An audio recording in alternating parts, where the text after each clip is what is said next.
Welcome, everybody, to Senate Education Committee. Feels like a Friday, but I think it's only Wednesday. I don't know, I've been having a hard time keeping my days straight over here. I think maybe we're working too hard. Anyway, we are going to have people bouncing in and out, but we've got a quorum. We've got two of our members that are presenting bills on the other side, and we have a third one that has to present sometime, but we think we can keep three of us here and here, so that's all we need, right? All right. So anyway, our first bill for consideration, well, do we even need to take roll? I guess we could. Let's go ahead and take roll.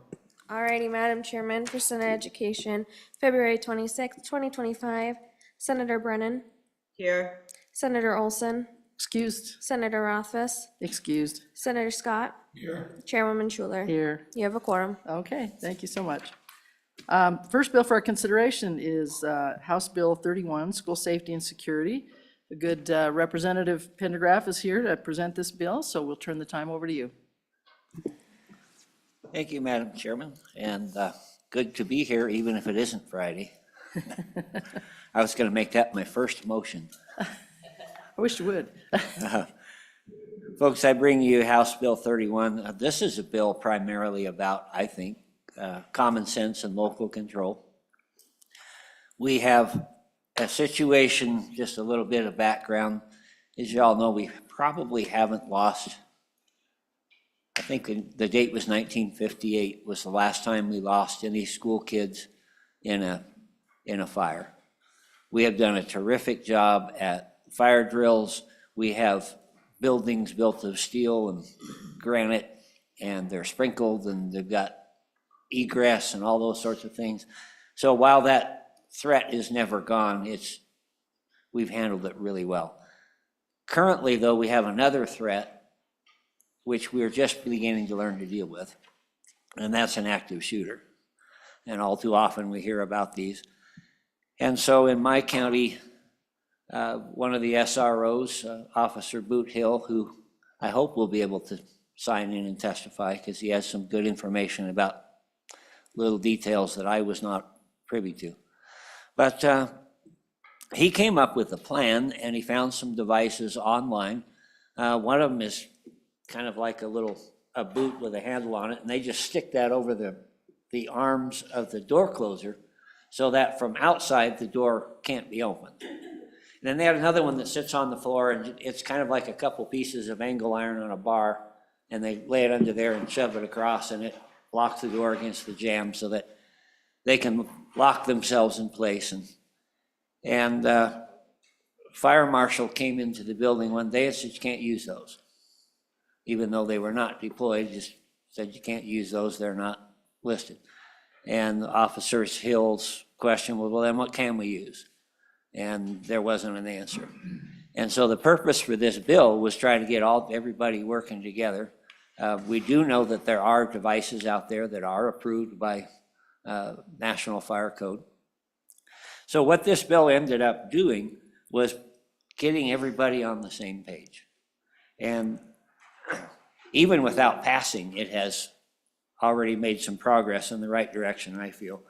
But one of the first things it does is require school districts to adopt a safety plan or some sort of a plan in this eventuality.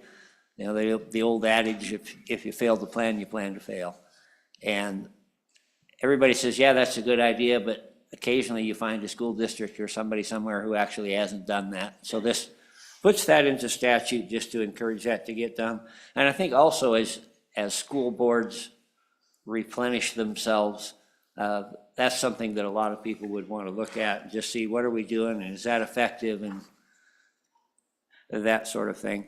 You notice at the bottom of page 1, each school district board of trustees shall adopt safety and security policies, including threat assessment procedures. And that's part of where I think the local control and the common sense comes in. You have to determine for yourself what the greatest threat is you're tasked with protecting those kids. And it just seems to me that if you come up with a plan that works and everybody's happy with it, that's a good starting place. Now, there may be some unforeseen things, which is why we're doing this.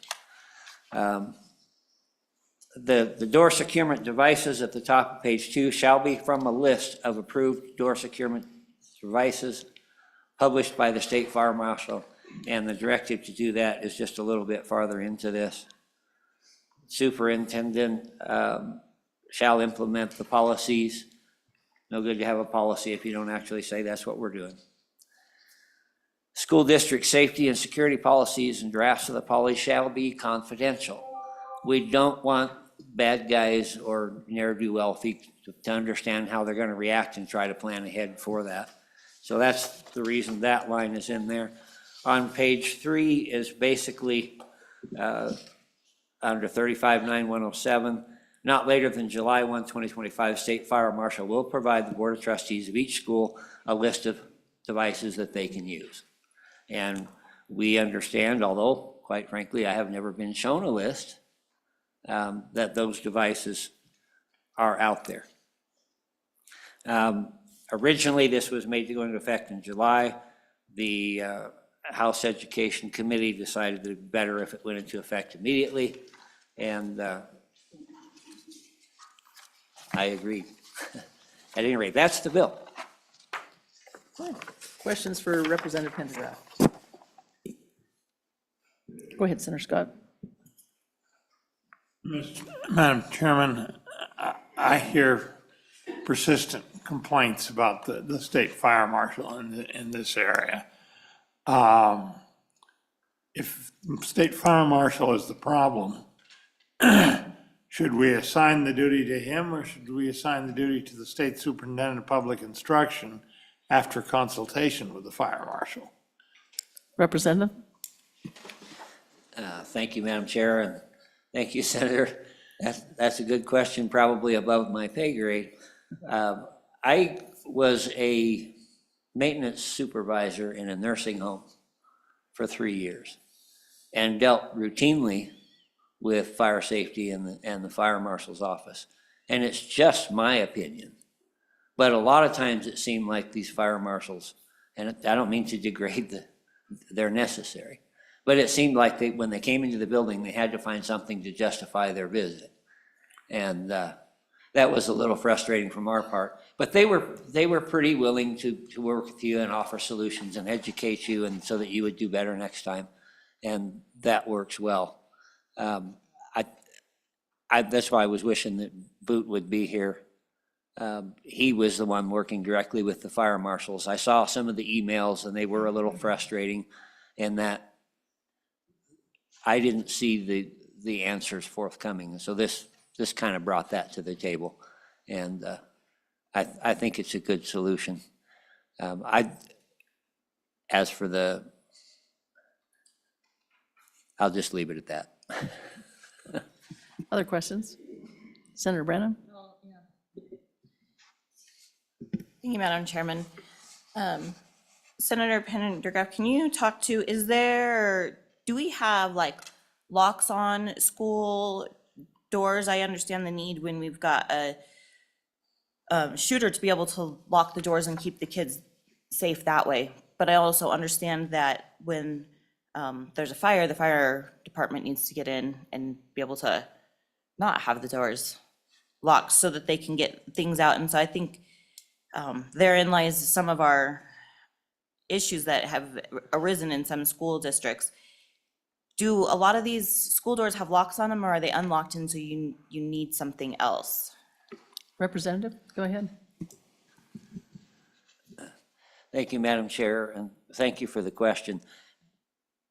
Every school building is different. They were built at different times. They were built with different hardware. And so that would be a little bit hard to say on a general broad basis. It's my understanding that most of the school rooms were not designed to lock per se because of the fire codes. And so then they have these devices that will secure the door so that it can't be opened from the outside, but they're only to be used during a drill or during a live incident. And I think in most cases that would absolve the problem. Other questions? Senator Scott?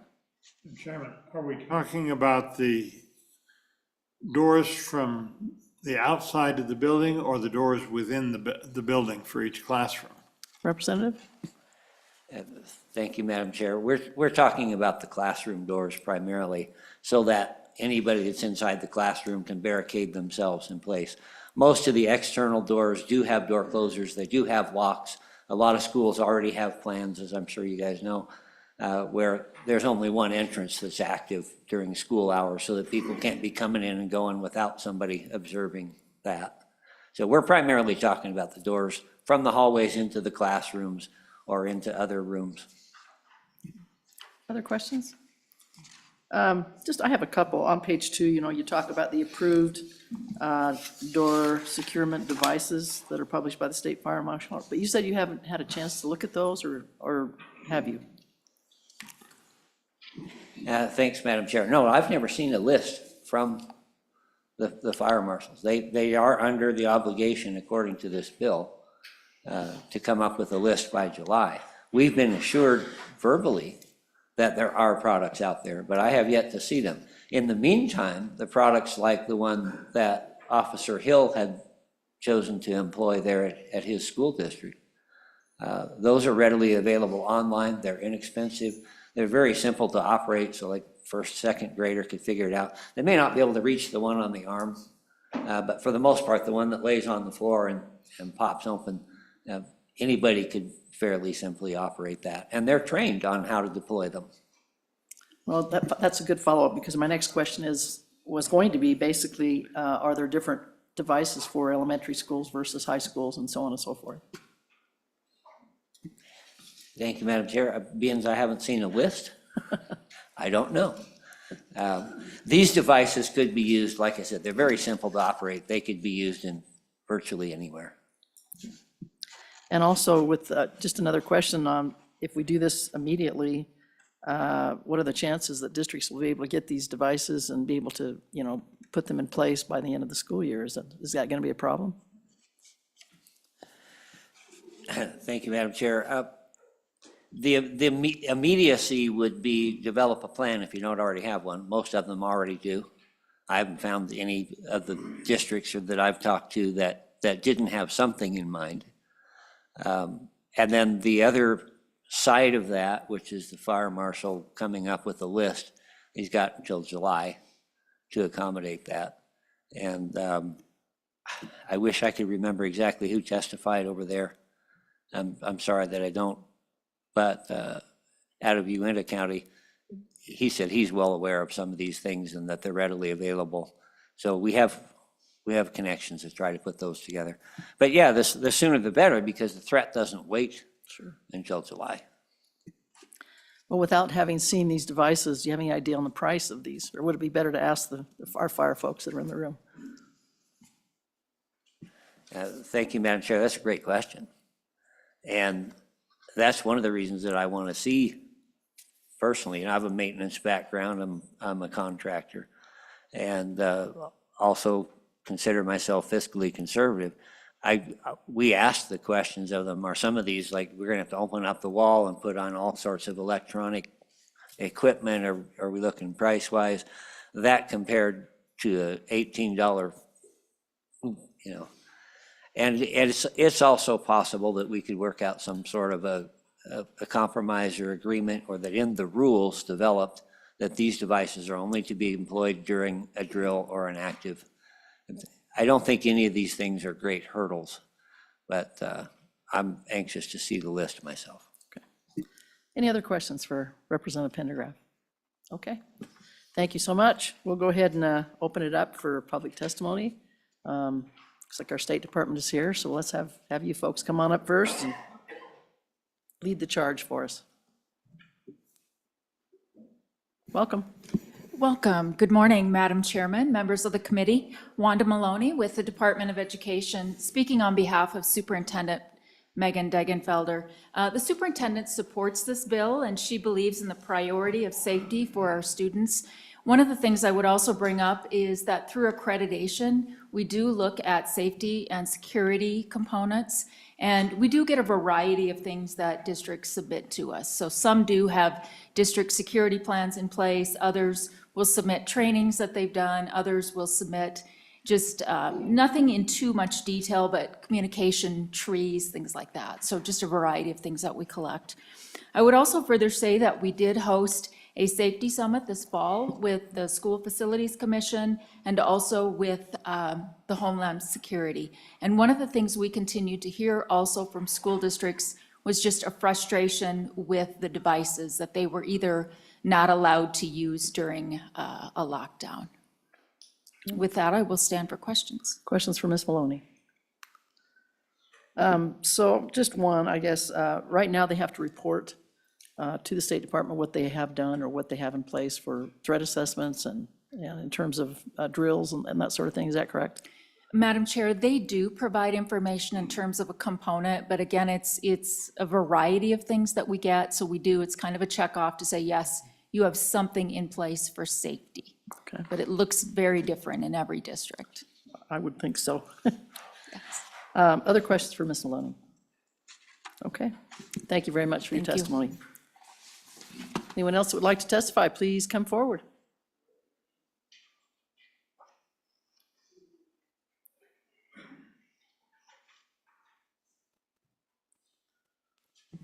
Good morning. Good morning, Madam Chair. My Please name is intro- Alan. Please introduce yourself. I know you always do. You're really good at it, but just a reminder.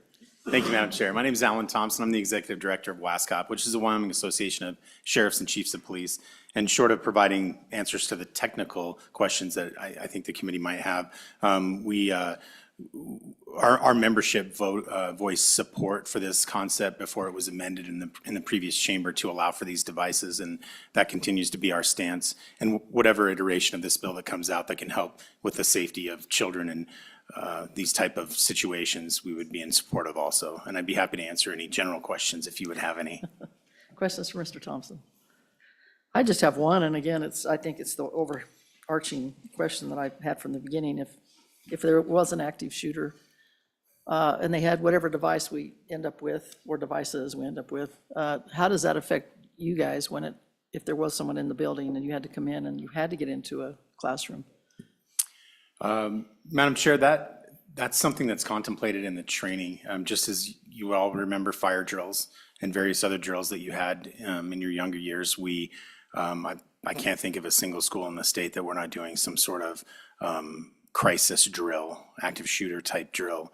And that sometimes involves barricading doors with furniture. That sometimes involves, in some areas, these locking devices. And so various schools have different responses to those and ways that they notify first responders if there's people in a room or not in a room.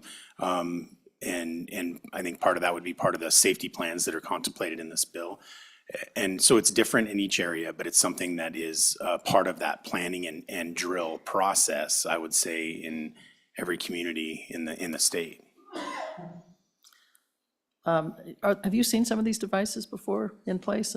I mean, do you have any knowledge of how they work and what they look like and sort of thing? Yes, Madam Chair, I have, and I've used them, and I've been part of the training process when I used to work for a living.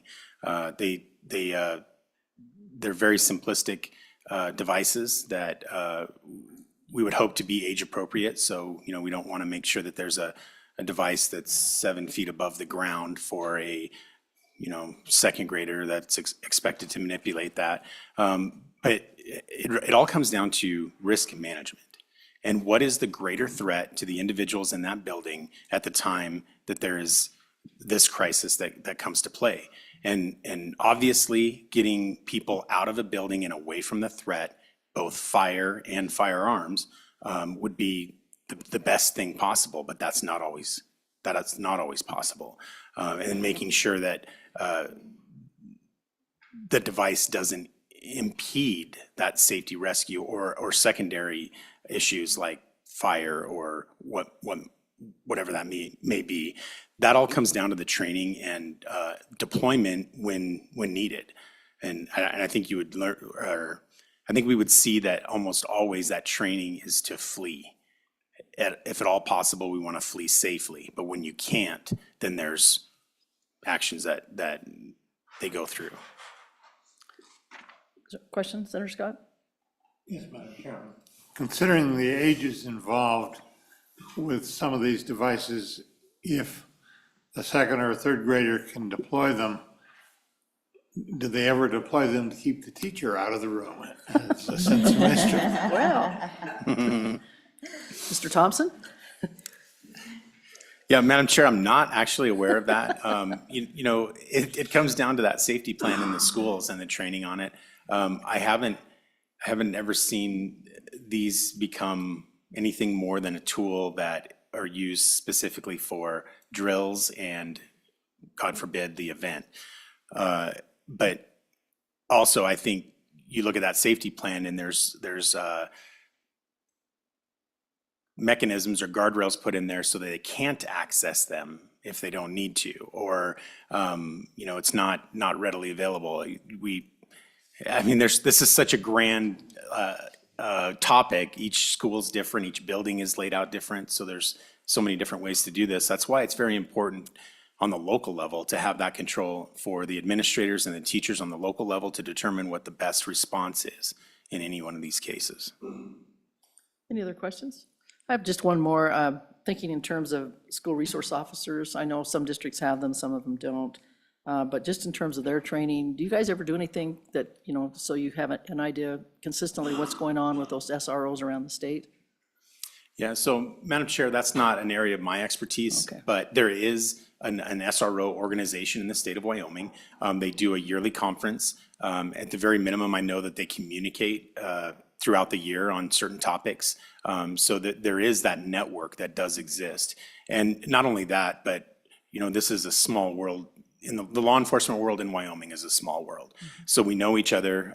Administrators are leaning on each other on policy and procedure and how you're dealing with this, and can you help me with that? And that continues all the way down to the line officer level and the SROs. Thank you so much. Doesn't look like there's any other questions, so appreciate your testimony. Thank you, Madam Chair. Anyone else who would like to testify on this bill, please come forward. I thought we'd see the fire guys up here sooner or later, so even though we may know you, please introduce yourselves. Good morning, Madam Chair, members of the committee. My name is Jim Wamsley. I'm the fire chief for the City of Rock Springs Fire Department. I'm here on behalf of the Wyoming Fire Chiefs Association. We would like to acknowledge that the students in our school districts and our school systems are certainly the most valuable asset we have. We appreciate the bringer of the bill and the considerations for safety, and we agree that the best answer is a locked door that has a consistent locking device across all schools, so that it's the same whether you're going to a kindergarten class, to a sixth grade class, or a senior high school class. And other than that, I don't have anything else to add, I guess, right now. Jim, I didn't catch your last name. Wamsley? Wamsley, okay. Just a question for you or for Mr. Applegate, either one. So these devices that we keep hearing about, who has access to those? Who would know what they look like or what they're all about? Do you guys have information that you could share with that? So I don't have information regarding specific locking devices, other than that they would be part of the lock set for the door. I know in our school district, Sweetwater County School District number 1, all of the locks inside all of the schools are keyed alike. We have a master key, or have the same lock set. I don't know that the doors are keyed, but in working with our law enforcement partners, when we do lockdown drills and lockout drills, we help them with the lockout key, and then our medics and our firefighters follow them through to check the doors and then to open the doors. So I would say that we probably already have such a mechanism on those doors. I hadn't really thought about it until this bill came about. But that's one of the first things we do when we accompany our brothers and sisters in law enforcement to a lockdown drill, is to check the doors as we go through the school to make sure they're locked. So I've seen drawings of them, or seen an ad. I don't have it to hand, but I know that they are available. Mr. Applegate, would you like to throw a few lines in there for our edification? Madam Chairman, Lanny Applegate, representing the Wyoming Fire Chiefs. One of the things that Chief Walmsley mentioned, that these locks are consistent throughout all the schools. That's within the district. That's not statewide, so that's very important that there's taken into. Some devices we don't want. We don't care for them as The speaker before us with law enforcement mentioned, the devices that fit over the arms up there, that's probably one of the worst devices in my personal opinion. Something happens to the teacher or whatever, students aren't going to be able to reach it, we're going to have other issues.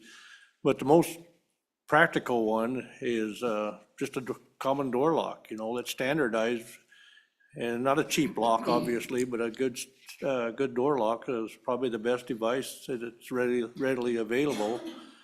And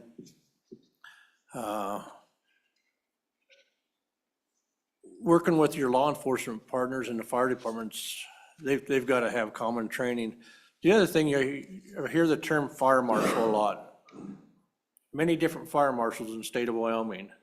You have the Wyoming State Fire Marshal, and he has jurisdiction amongst a good share of the communities, but a lot of communities have a local jurisdiction, and they'll have their own fire marshal within. City of Cheyenne, for instance, here.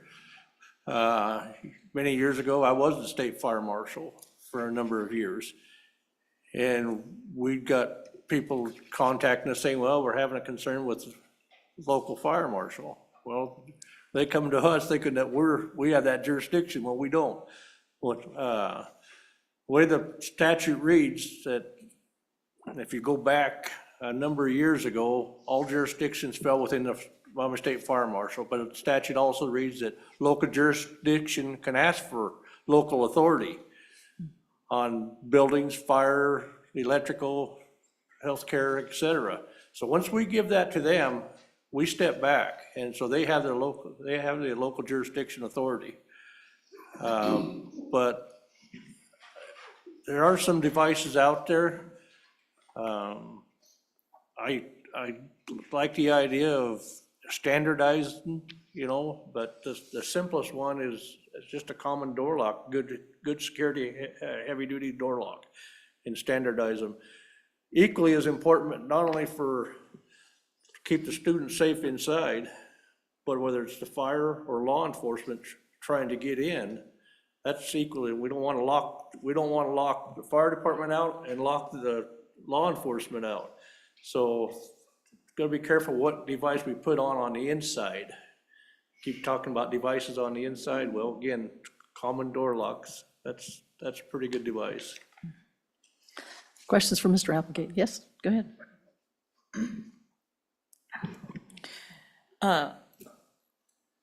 So we've mentioned, and I don't know that anybody would argue that, a common locking device would be the best device, but we also know that all of our school buildings are built at different times with the doors look different in every school building, even sometimes within some of the same districts. And you mentioned the price of getting those locks then on all of these schools throughout the state. I think, when we look then at schools need flexibility to work with what is already in their schools, I think. And so I guess I think that's why we're asking for this list. Do we need to change some of the wording with the state fire marshal? Since we've heard that there's a difference between the state fire marshal doesn't always have jurisdiction in some of these local places. Because what I'm hearing is this concern that the school districts be able to work with the fire marshals on something that can function across the whole thing, because none of us would argue that safety is important. So how do we accomplish that, knowing that it's probably unrealistic to tomorrow change all the locks in all the schools that need it? Mr. Applegate? Madam Chairman, Representative Brennan, or Senator Brennan, you're absolutely right. There's a lot of many years discrepancies between a lot of the old schools and whatnot, what comes into place. And so for these to happen overnight could be totally unreasonable because of cost factor. But I don't see anything that's not doable. So over a period of time, even if it passed today, it said they had to be in place starting today. Local jurisdictions, as Chief Walmsley said, our students are our most important asset. I mean, that's our tomorrow. And so we have to protect them. And like I say, in law enforcement, when it comes to shooters, that's their bailiwick. Fire's ours. And, but I think it's all doable. I think that the way it's written could work. I don't think we need to get down in the dirt and just most jurisdictions have an understanding that there are fire marshals within local jurisdictions, and there is a state fire marshal, so. Follow up? So just to follow up on Senator Brennan's question, so if we amended that where the devices had to be on an approved list by the state fire marshal, if we added, or a fire marshal that has jurisdiction somehow or other in that bill, would that be better? Would that be a better fix than what we have right now in this bill? Madam Chairman, I believe just having the state fire marshal having that authority, because the one thing that, no matter who has that local authority, they all have to follow the same code. Okay. So whatever the code that's adopted. And every 3 years, the state of Wyoming adopts new codes, building codes, fire codes, electrical codes. That's every 3 years. And there's not a lot of big changes, but there are some changes. But even if you have local jurisdiction, you have to follow the same code. And just to follow along with that, if we went immediately, you don't think there'll be a problem with districts trying to get things up and running, especially if they're in an older building where they don't have the, the common door locks and that sort of thing? Do you think it would be difficult for a district to be able to get up to speed immediately? Because they've still got to get it through their school boards as well. Madam Chairman, again, there's some districts, it could very well be a financial burden on them. But, I think if they know that's in there, that's something they're gonna work into their budget and whatnot, I've got to believe that. Because there's not a single school district out there that doesn't believe the same as I do, that our students are our most important, so. Okay. With that, I'd stand for any more questions. Any other questions for either one of our fire guys? I guess not. Thank you so much for your testimony. Appreciate you being here. Thank you. Anyone else would like to testify on this bill? Please come forward. Madam Chairman, you have Jake Parker online, who's got their hand raised and ready to go. Okay, why don't you go ahead and bring him in first? Bring in Jake, and then we'll go to the next one. Sounds good. He is joining the room now.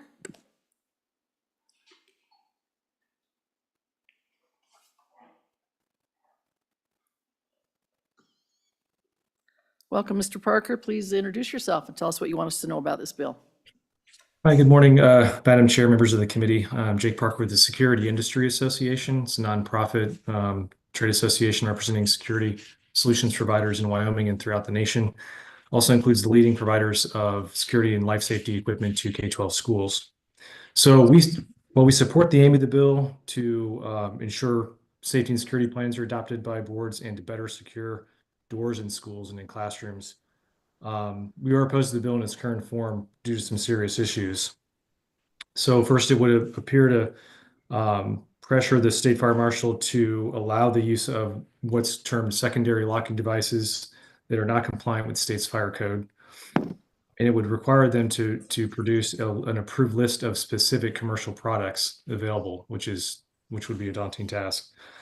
Taking a step back from a security standpoint, having classroom doors that can be locked, engaged from the inside is essential.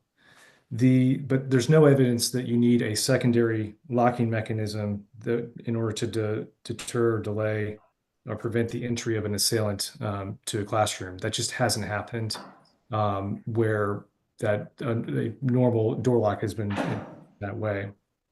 And so the last few years, we've seen on the market come some very flawed devices known as barricade devices, door blockers, temporary door blocking devices, or secondary locking devices, which have been described here so far in the hearing. And you need to know that these devices, not only are they unnecessary from a security standpoint, they are indeed dangerous as well.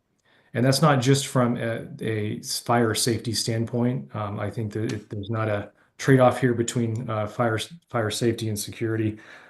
These devices have actually been used by assailants to barricade themselves and hostages inside and harm them. This actually happened in Annapolis, Maryland.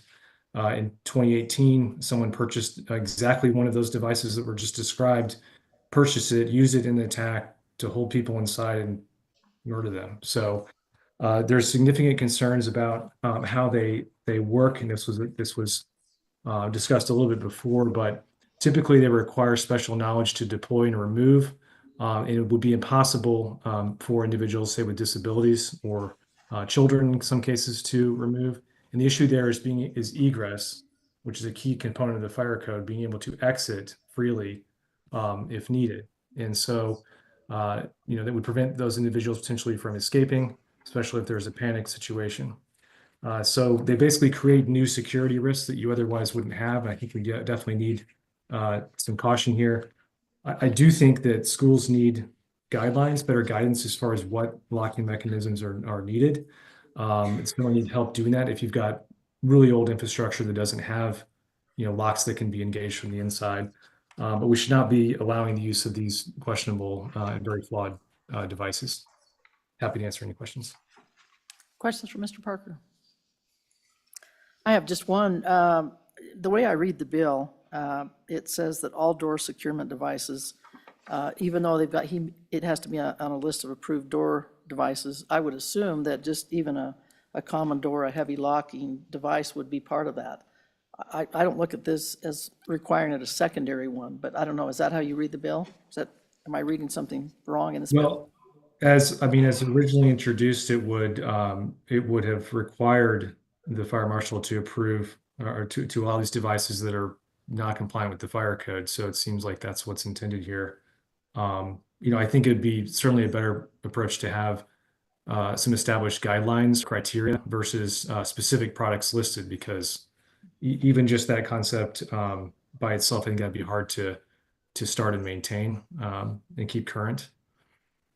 But certainly anything that would be approved, we believe should be consistent with the state's fire code, which was recently updated in, I think, May 2024, and outlines very specifically what kinds of locking mechanisms are appropriate for classrooms that meet the criteria.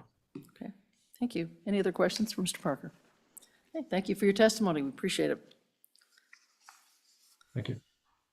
So our next person is whom? Madam Chairman, Guy Grace is joining the room. Okay.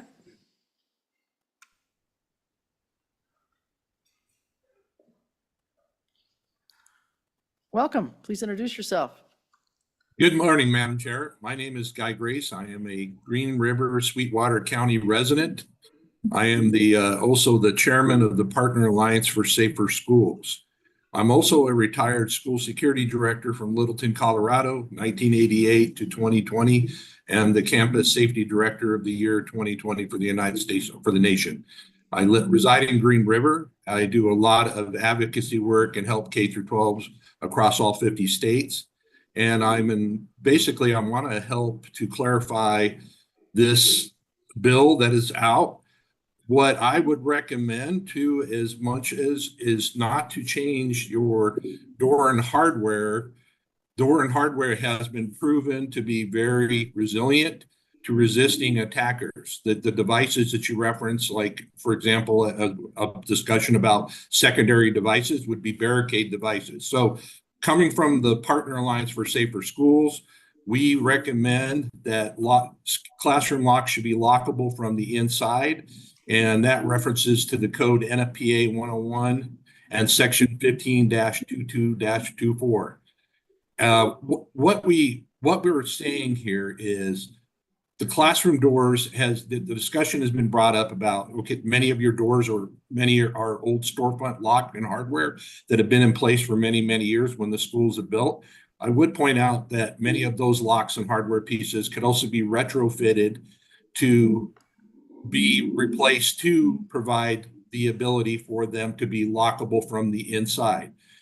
As Jake had mentioned, there was an attack in Maryland where a person used a barricade to lock folks into rooms.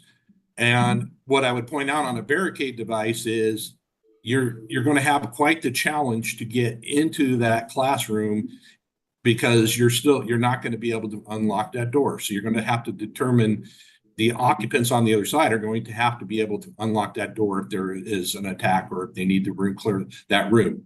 That's going to be a problem. So as a responder to 3 active shooter incidents in schools, I can say to you with experience that empowering your staff and your students to be able to use locks and hardware, traditional locks and hardware, lockable from the inside, will save lives.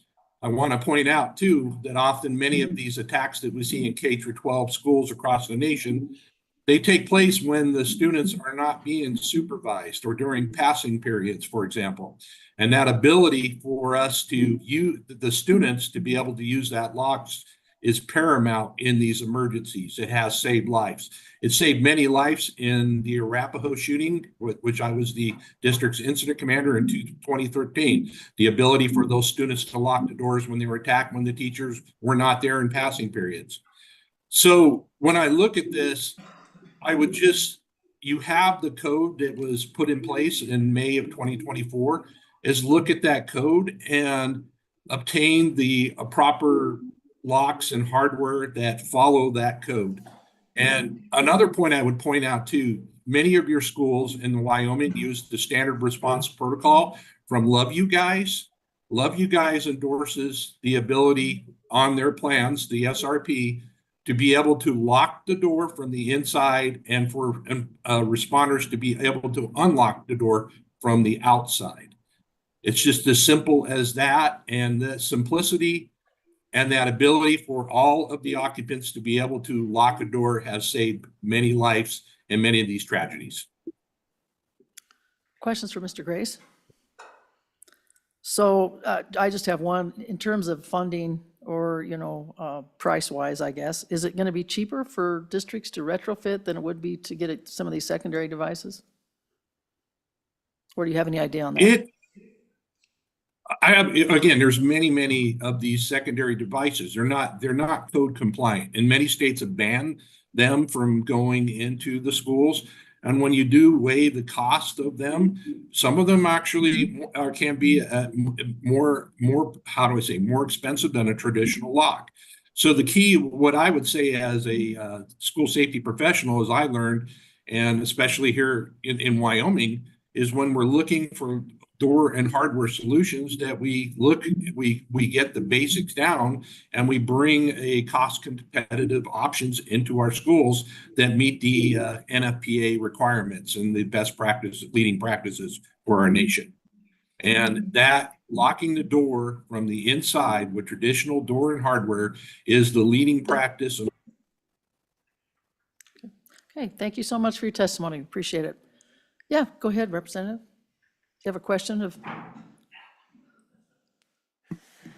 Thank you, Madam Chair. I question just for Mr. wanted Grace? to add a little bit of clarity. Okay, It was not the intent of myself, the bringer, nor the people that brought this issue to me to try to coerce fire marshals or anyone else into approving what we were doing. It quite simply comes down to, they came in and said, you can't do this. And we asked, well, what can we do? And we received no answer. And so we're trying to get some clarity so that we can comply and do what's there. And then also not break the bank. okay, great. All right, well, thank you for your testimony online folks. There's no one else in the room then that wants to testify? Okay. Committee, what's your pleasure on this bill? We'll close the public testimony, by the way. Is there a motion on this bill? Madam Chairman, Yes, Senator Scott. what I'm thinking is we need to modify the bill. And what I'm really hearing is we need to have a protocol that deals with both the security and the fire issues. And there needs to be consultation with the fire marshal and consultation with security experts. And I'm having a little trouble formulating the necessary amendments.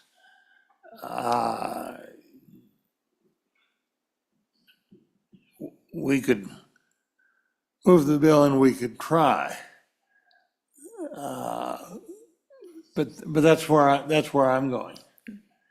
Senator Olson, you have any comment? I know you probably caught the last half of it, but. Yeah, unfortunately, Madam Chairman, I missed most of the testimony, so I am just trying to get up to speed right now. I've read through and reviewed the bill, caught the last part of testimony, but I would be interested in Senator Scott's amendments. I'm in the same boat. I think this bill's really important, but I feel the urge to take a look at some amendments. And I think we could actually maybe do them on the committee of the whole. If you've got something ready, Madam Chairman, if you've got something ready, we can take a look at it. Madam Chairman, what I'm going to suggest, For the record, I'll move the bill. Okay. It's been moved by Senator Olson. I think as you look at the key paragraph, which is, starts at the bottom, page 1, the first sentence is fine. The second one with the school year is fine. All door securement devices utilized in any public school building shall be. And then after, on page 2, line 1, after B, insult, consistent with a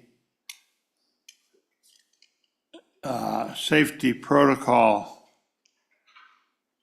published by the State Superintendent of Public Instruction in consultation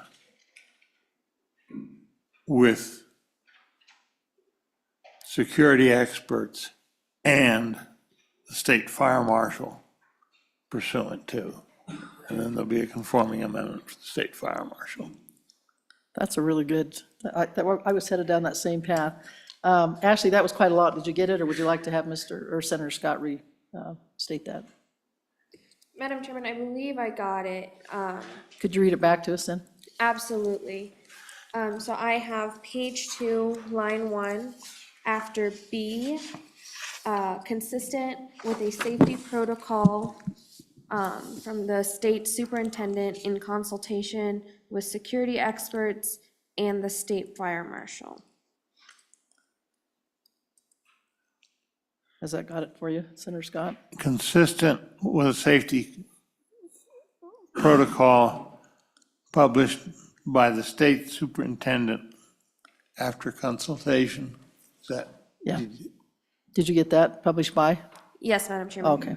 One more time, just read it. Let's just make sure we've got it right. Yep, no problem. Page 2, line 1, after B, consistent with the safety protocol published by the state superintendent in consultation with security experts and the state fire marshal.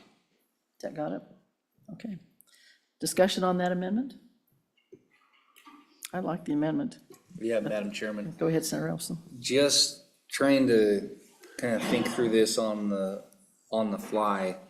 And Senator Scott, would tell me if you'd be interested in this, if it would be friendly to your motion, but I think rather than the superintendent of public instruction, it might be more appropriate to be school facilities.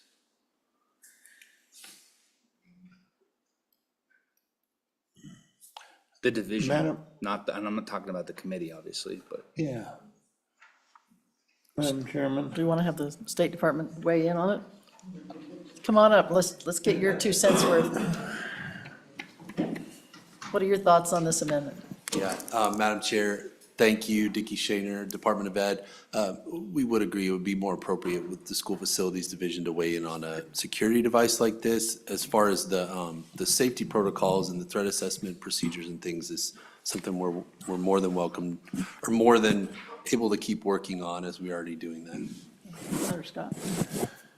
Madam Chairman, I think that really the state superintendent is a little more appropriate, because I think a security protocol, you think not only of the devices, but how they're going to be used, and simple things like making sure that the police and fire have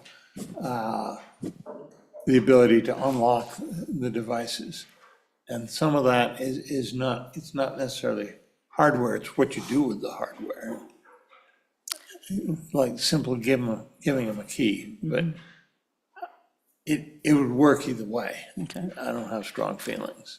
Senator Olson, could we put an or in there and add the school facilities, or would that, we would that better just have muddy one the or the waters? other. Yeah, we probably better. You probably better have one One or or the the other. I just think that it fits directly in the province of school facilities. They have all the information directly about the schools. They could keep an easy database that they could continue to work with. They already deal with security features in schools, so they're, it just seems like it, I don't know, from my perspective, it seems to really fit there. I suspect that if you leave this amendment as is, the superintendent's office is gonna be consulting with the school facilities division anyway. Yeah, I think you're right about that. Yeah. So would you consider that a friendly amendment to your motion? I don't know, how strongly do you feel about it? Well, we heard from the department. I think that, the department who's gonna have to implement this agrees. I do think that's okay. important that they be on board with it. Okay. Okay, do you want to restate that with the friendly amendment to the So I amendment? think you would just, in the amendment where it reads superintendent of public instruction, you would just replace that with schools facilities division. Okay.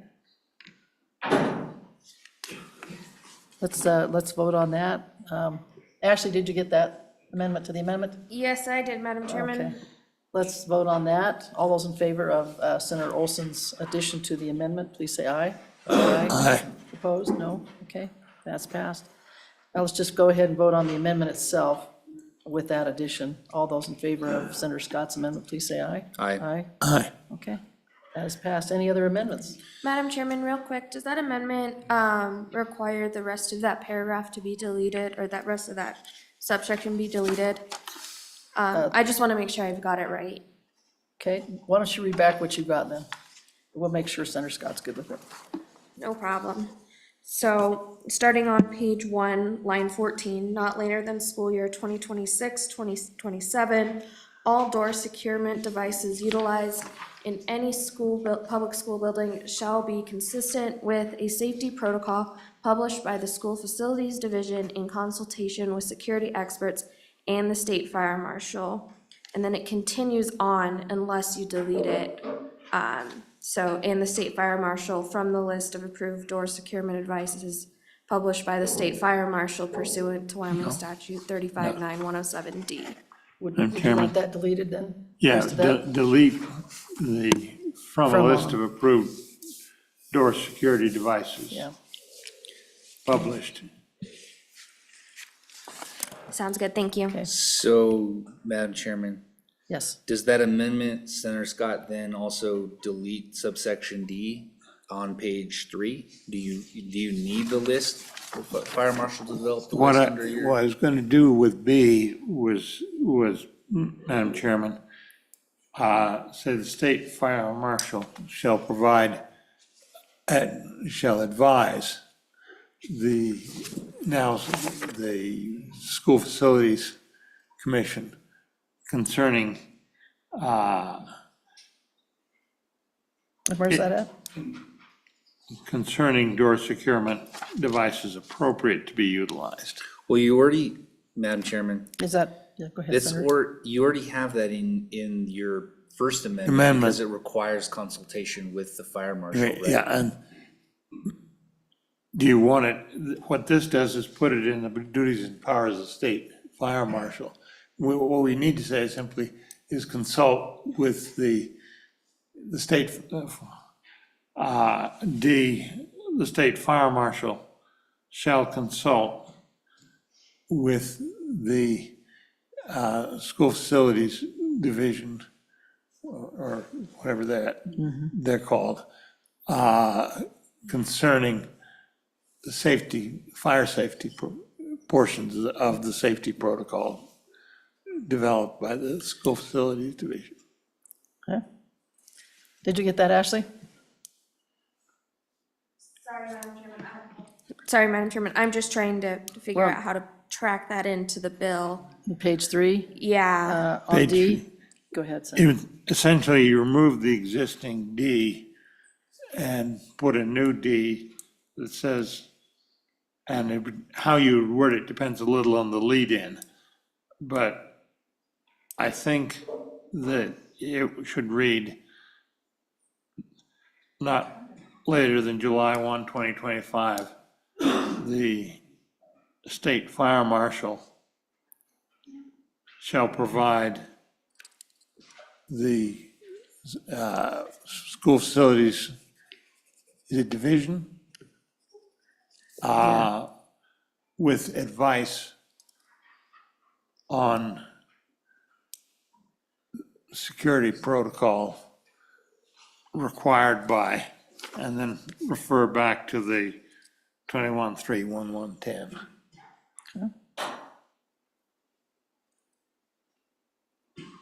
And the LSO attorneys will clean that language up a Yeah, little they bit. could clean that up, yeah. Are we good with that, Ashley?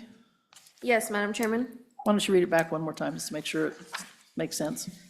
Not later than July 1st, 2025, the state fire marshal shall provide the school facilities division with advice on security protocol required by Wyoming statute 21.3.137A. Is that Or good? do you want the whole section? Yeah, provided by the 21, Yeah, yeah. have that in there, sure. Make it conforming. All right, let's go ahead, if there's no discussion, we can vote on it. Yeah, go ahead, read it one more time, just to make sure we've got it. Yep, so on page 3, line 9, starting on line 9, not later than July 1st, 2025, the state fire marshal shall provide the school facilities division with advice on security protocol required, with advice on the security protocol required by Wyoming statute 21.3.137. Yeah, I think that's I think right. that's got it, yep, okay. Any other discussion on that amendment? And I would ask, Madam Chairman, if we could give the LSO attorneys Some leeway. some leeway in wording that. I agree. All right, let's vote on that. All those in favor of Senator Scott's amendment on page 3, please say aye. Aye. Any opposed? Okay, that amendment is passed. You're making this better already, Senator Scott. I think your amendments were better than the ones I had in mind, so, Madam Chairman, yes. Any others? I would like to consult with the sponsor of the bill. Have we done too much violence to what you had in mind? Representative Pendergraph? I don't know if you were able to follow all those, but what are your thoughts on this? Thank you, Madam Chair. Thank you, Senator Scott. I don't think it's too much violence. The main reason I brought this bill was to get everybody at the table and come up with the solution. And the solution, I had one in mind. This is a little different, but it's still a solution. So I appreciate your efforts. All right, great. Senator Madam Scott? Chairman, I think we've got a solution that allows taking into account both the safety issues when you're under attack from some nutcase, and the fire safety issues. And you need to have both points of view in play. Great. Madam Chairman? Yes, Senator Olson. I need to go back to that First Amendment. Okay. Just thinking this through, we say that the list or the policy must be published. I wonder if we should just say that it should be developed.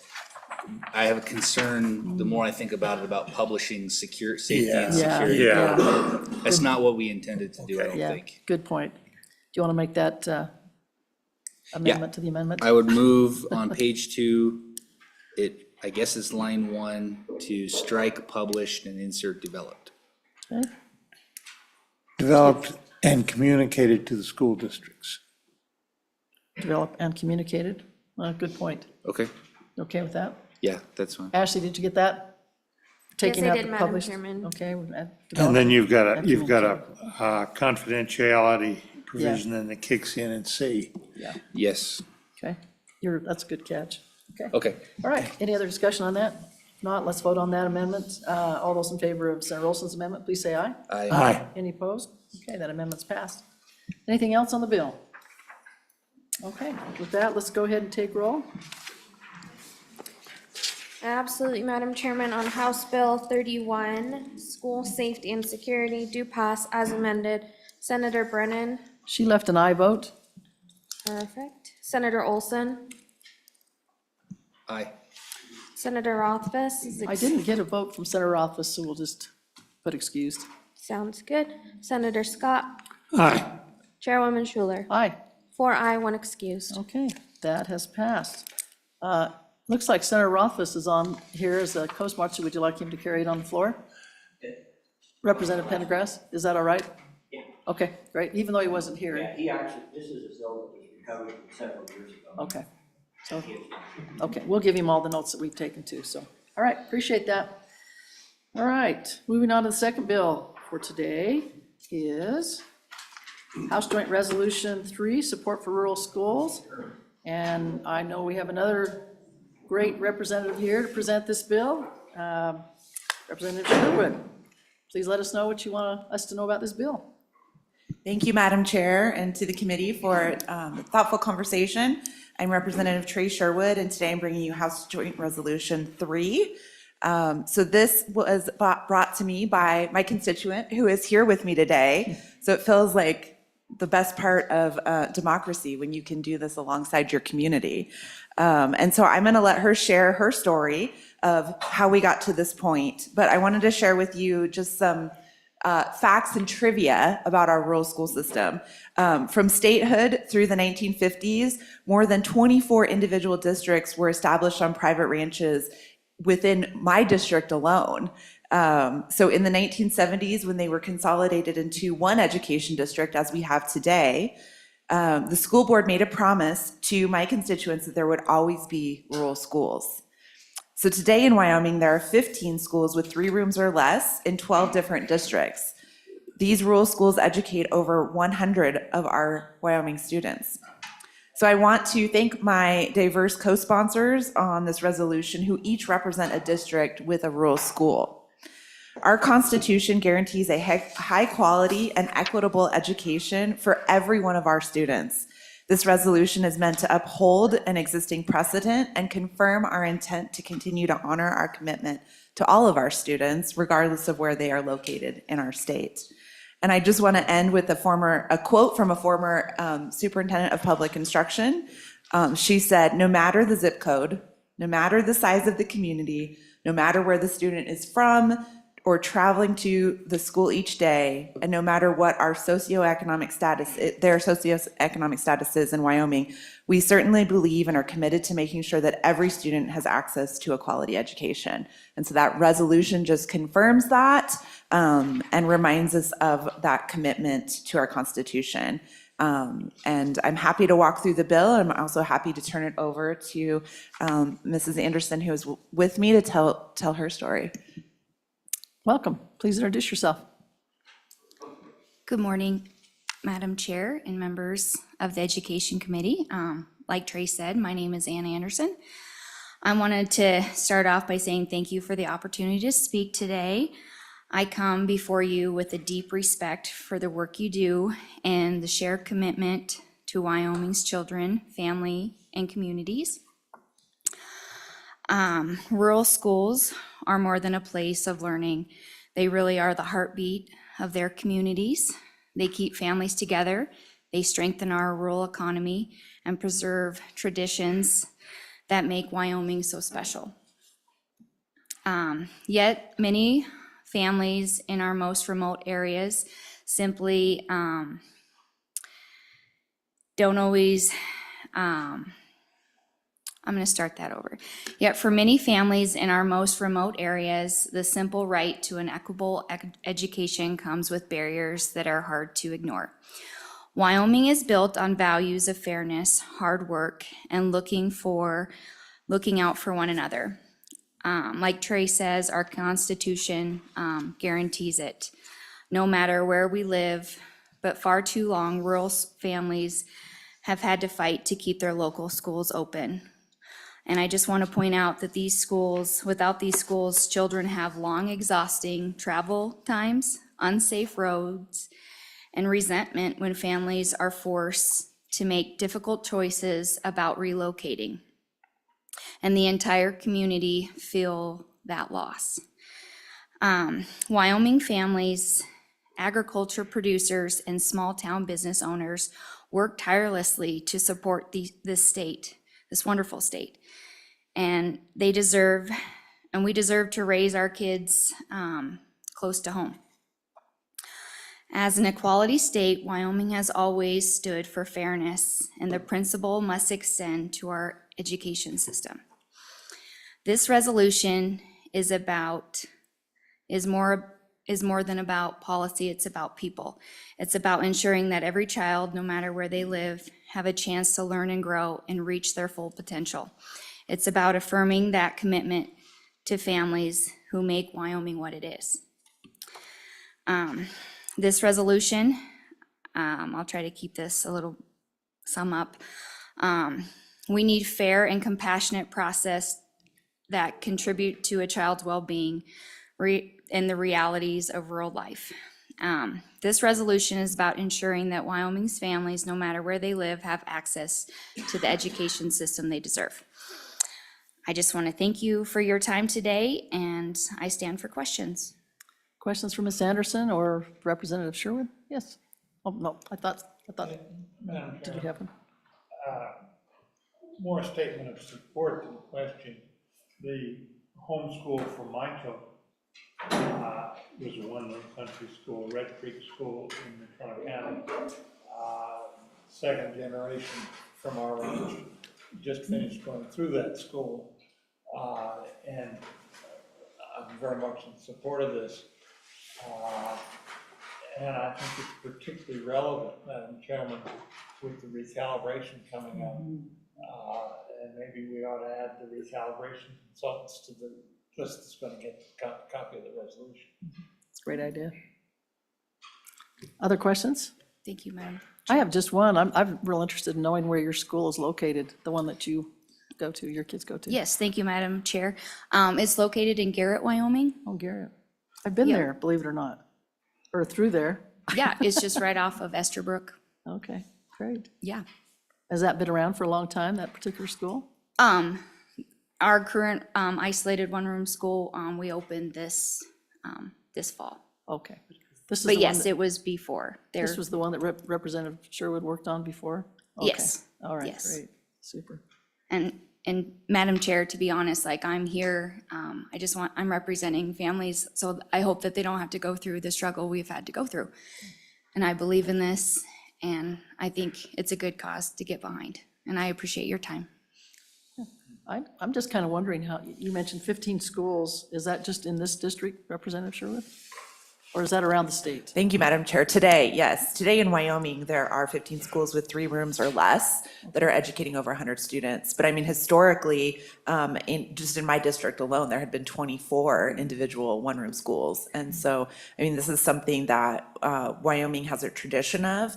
And when a family wants to maintain or reestablish one of those rural schools, I'm hoping that this resolution will help remove those barriers to understanding the role that our rural schools play in the state. Senator Scott, question? Madam Chairman, I would also point out, it's not strictly agriculture that where the use of these is. And in our case, when there were children at the highway maintenance camp, as there were sometimes, they would come to that school. Other questions for either the representative or Ms. Anderson? Okay, great idea, great resolution, and I'm just like Senator Scott, very supportive of it, so thanks for your time. Anyone in the room that would like to testify on this bill, please come forward. I thought maybe the Department of Ed would have something to say about it, for sure. Welcome back.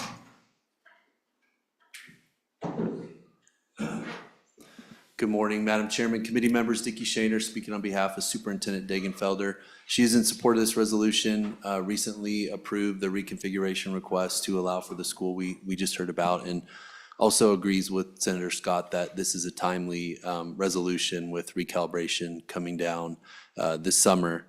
One thing to note is for this committee to just consider the language in section 1. and really trying to understand what equal access to an elementary school means, particularly when it comes to distance. That's something that we think needs to be fleshed out so that there's clarity and we understand what the expectations are. And nothing further, Madam Chair. Questions for Mr. Shaner?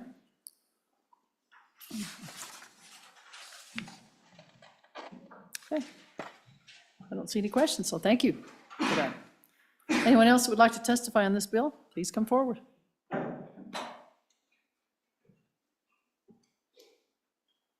Welcome, please state your name for the record. Good morning, Chairwoman Schuler. My name is Brendan O'Connor. Pardon me. I'm the Executive Director of the Professional Teaching Standards Board. I'm coming before you on behalf of the board to offer our support for this resolution as well. I emailed you some information yesterday, but I don't presume you've had any time to get through that. So actually, our board has been working on a supportive issue or rules that are in alignment with this since last summer, and they are currently down at the end of the hall awaiting the governor's office approval for us to continue the rules promulgation process. But it will provide, these proposed rules would provide school districts that have these small, and we're calling them a remote teacher, that's to really distinguish that this is not just, most of Wyoming could be considered rural. This is the ones that are like what was just described, not located in town or anything like that. Would allow elementary teachers some extra flexibility to teach through 8th grade to help for those communities as the children age into that. Then, oh, 6th grade, now I've got a bus, as we just heard. That adds to that issue. For secondary schools, it would allow the districts to have their secondary teachers teach some areas that would be outside of their endorsement areas with some, supervision, within some guardrails as well. But again, allowing that flexibility for the districts to support those schools, to maintain those schools, and to continue to serve the students of the state. Questions for Mr. O'Connor? Do most of these, just one question I had, most of these rural schools generally just go K through 8 or K through 6, or what's the configuration of most of these? Do you have any idea? Chairwoman Schuler, my understanding from the committee members that I pulled from this, they're primarily elementary aged students, but like I say, as the children grow up, as they do, it does allow them to teach in those middle school grades as well. I did have one committee member who had a secondary school that fit the parameters. And so we added the secondary as well, but that's the only case of a secondary that I'm aware of. Other questions? Senator Scott, did you have one? Nope. Okay. All right. Thank you, Mr. O'Connor. Appreciate it. Anyone else would like to testify on this bill? Please come forward. Welcome. Please state your name. Chairman Schuler, members of the committee, Era Arano with Rocky Mountain Farmers Union. It's wonderful to see you. It's the first time I'm here this session. Rocky Mountain Farmers Union is a nonpartisan grassroots organization that represents family farmers and ranchers in Wyoming, Colorado, and New Mexico. And we were founded to ensure that individuals in rural communities can compete effectively and fairly in the marketplace and to support rural communities. Our policy positions are member-driven, with proposals originating from local chapters and approved by members at our annual convention. And our policy urges full and complete attention to the unique challenges of rural and small community schools, and we enthusiastically support this resolution. Thank you. I stand for questions. Questions from Ms. Arano? Again, what was the organization that you work with? Rocky Mountain Farmers Union. Farmers Union. Okay. Very nice. Questions? Okay. Thank you so much for your testimony. Appreciate it. Anyone else would like to testify on this bill? Please come forward. All right, doesn't look like we have any. Do we have anybody online for this bill? Madam Chairman, Stephen Malia is online. Okay. Bring him in.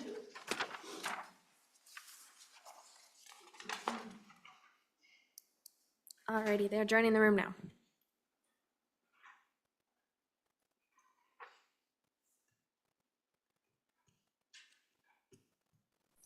welcome. Please introduce yourself and tell us what you want us to know about this bill.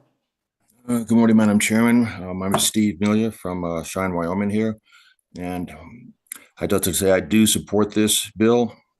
I used to work for the Wyoming State Health Department, and I'd go out to a lot of rural communities. They had schools out there, and they did an excellent job. And so I'd like to see that this continues. So without saying everything else that other people have said, I will conclude by saying that I support this bill, and I thank you for the opportunity to testify. Thank you. Okay, thank you. Questions for Mr. Milia? Okay, thanks for taking your time. Appreciate it. Okay, is that the only one online for this bill? Yes, it is, Madam Chairman. Okay, great.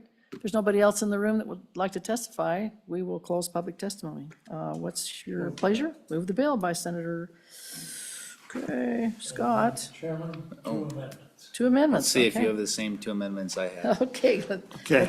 he's the wizard of these amendments. Madam Chairman, first one on very end of the bill, page 3, line 17, after the word Wyoming, insert, and to the consultants selected for the 2025 school finance recalibration. So that we're going to give the consultants a copy of this. Okay. You want to restate that one more time, just so Ashley has time to get it?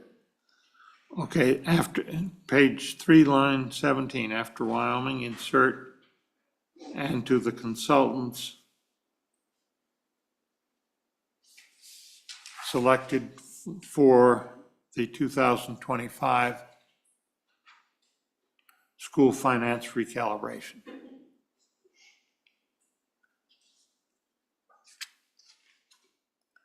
Ashley, did you get that? Yes, I did, Madam Chairman. Okay, any discussion on that amendment? I think that's a really good catch. Yes, Senator Rothfuss. Might just be too many words, but you could add the committee itself, the select committee, if you wanted to, so the members received it. Just a suggestion, Senator. Up to you. Madam Chairman, the select committee will have seen the bill going through, but I don't care. All right, any other discussion on the amendment? Okay, all those in favor of Senator Scott's amendment, please say aye. Aye. Any opposed? No? Okay, that amendment's Madam passed. Chairman? Yeah, got another one?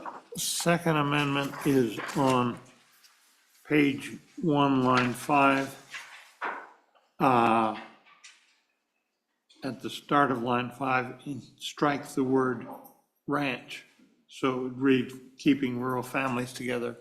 Our experience, it's not exclusively ranch families. Some of our people were from highway department families. I agree, that's a good catch. Any discussion on that amendment? Okay. All those in favor of Senator Scott's amendment to delete ranch on page 1, line 5, please say aye. Aye. Any opposed? No? Okay, that is passed. Any other Did I amendments? miss something? No, I just, You got another one? I have one, maybe two, one at least that I care about. On page 2, section 1, just trying to look at the department's concerns, but also the word equal. At the very least, I would move to replace it with equitable, which is more consistent with language that we use in Wyoming and in case law as it refers to education. Where are you? On line 21, Page 2. page 2, equal strike, replace with equitable. Okay. Yep, that is a good catch. Discussion on that? Okay, all those in favor of that amendment, please say aye. Aye. Opposed? No? Okay, that is passed. Any others? I just have one more that would just be consistent with the way this is drafted, and that's on line 22. I'm still on page 2. Okay, In between free and elementary, insert public. That's just consistent with the language they used earlier in the whereas clauses, so. did you get that, Ashley? Yes, I did, Madam Chairman. Okay, any discussion on that? Okay, all those in favor of that amendment, please say aye. Aye. Opposed? No? Okay, that's passed. I'll stop wordsmithing it. Okay. All right. there's no other amendments, then we will go ahead and get a vote on this bill. Madam Chairman, on House Joint Resolution 3, support for rural schools, do pass as amended. Senator Brennan, She left an aye vote. Senator Olson, Aye. Senator Rothfuss, Aye. Senator Scott, Aye. Chairwoman Schuler. Aye. 5 ayes. Okay, great. Representative Sherwood, is she still here or is she gone? Oh, there she is. She's hiding out. You've got Senator Crum, Guru, Hutchings, and Pearson. Anybody in particular, or do you want someone from this committee to present it on the floor? I don't have a preference, I just wanted to say thanks for making the bill better. Okay, well, that's what we do in the Senate. Yeah, we try to fix all the stuff the House sends over. All right, thank you. All right, last bill for our consideration. I wondered if Representative Lawley was here. You must have been hiding behind the pillar too, because I didn't see you. I was getting a little nervous. All right. Our last bill for consideration today is House Bill 60, Student Eligibility and Sports Amendments. Representative Lawley, welcome. Thank you, Chairman Schuler. Good morning, Education Committee of the Senate. It's good to be before you, and I present to you today House Bill 60, Student Eligibility and Sports Amendments, and ask for your favorable consideration. What this bill does is a little bit different approach than the bill you heard earlier, and I'm going to try to skip some of the background. I'm going to do a little bit because I know you've already heard a lot of testimony on this particular issue, but this takes a little bit different approach to seeking to add the University of Wyoming and our community colleges to our current sports bill that the good chairwoman was the sponsor of 2 years ago. And it's what we do is we basically add University of Wyoming and the community colleges, and then we go in and I do a few other things. I add some definitions, biological definitions, and then I remove what we called, or many times referred to as the fallback provision, partly because we haven't needed. The law has stood for 2 years unchallenged in our courts, and we see a lot of things going the direction of this, getting this policy straightened out even on the federal level. So I don't feel that's needed. It also doesn't quite fit because it uses the high school athletic, Activities Association. So I just removed that fallback provision. And then I take the bill back to where it originally was when it entered the House 2 years ago, where it went from from kindergarten through 12. It was amended in the House last 2 years ago to be 7th through 12th. So those are kind of the basic changes in the bill. I will also just talk just a moment on the issue itself, is that we have two major concerns that we're trying to address at the collegiate level, in particular concerning biological females who want to, biological females who want to compete in the collegiate athletics, but they experience those benefits of competing in competition in athletics, but they have that because of Title IX and fairness, but we have issues of fairness and safety when biological males are allowed to compete against females. Just a moment about Title IX. Title IX basically gave protections about over 50 years ago. I was in high school when Title IX passed, so I have a lot of fondness for it because of how it affected a lot of my friends. I am not particularly athletic. It did not particularly help me, but it helped them be able to get a scholarship to go to college, to play in a high school level, so they could have that benefit of entering collegiate sports. And so really what this bill does is continue to rely on the protections of Title IX, but we're extending them to the University of Wyoming and our community colleges. So I want to talk just a minute about what we don't do. We don't stop, not currently in our K through 12 space or 7 through 12 space. We don't stop schools, and certainly University of Wyoming and the community college will not be prohibited from creating other opportunities. It's just simply saying that, once again, we are going to preserve the Title IX lane for women and protect that, and that we're going to extend that to the University of Wyoming and our community colleges. So I would just say that there are these other options, and that's kind of important. But we saw this last fall, something happened at the University of Wyoming that really grabbed the attention, really, of the nation, not just Wyoming.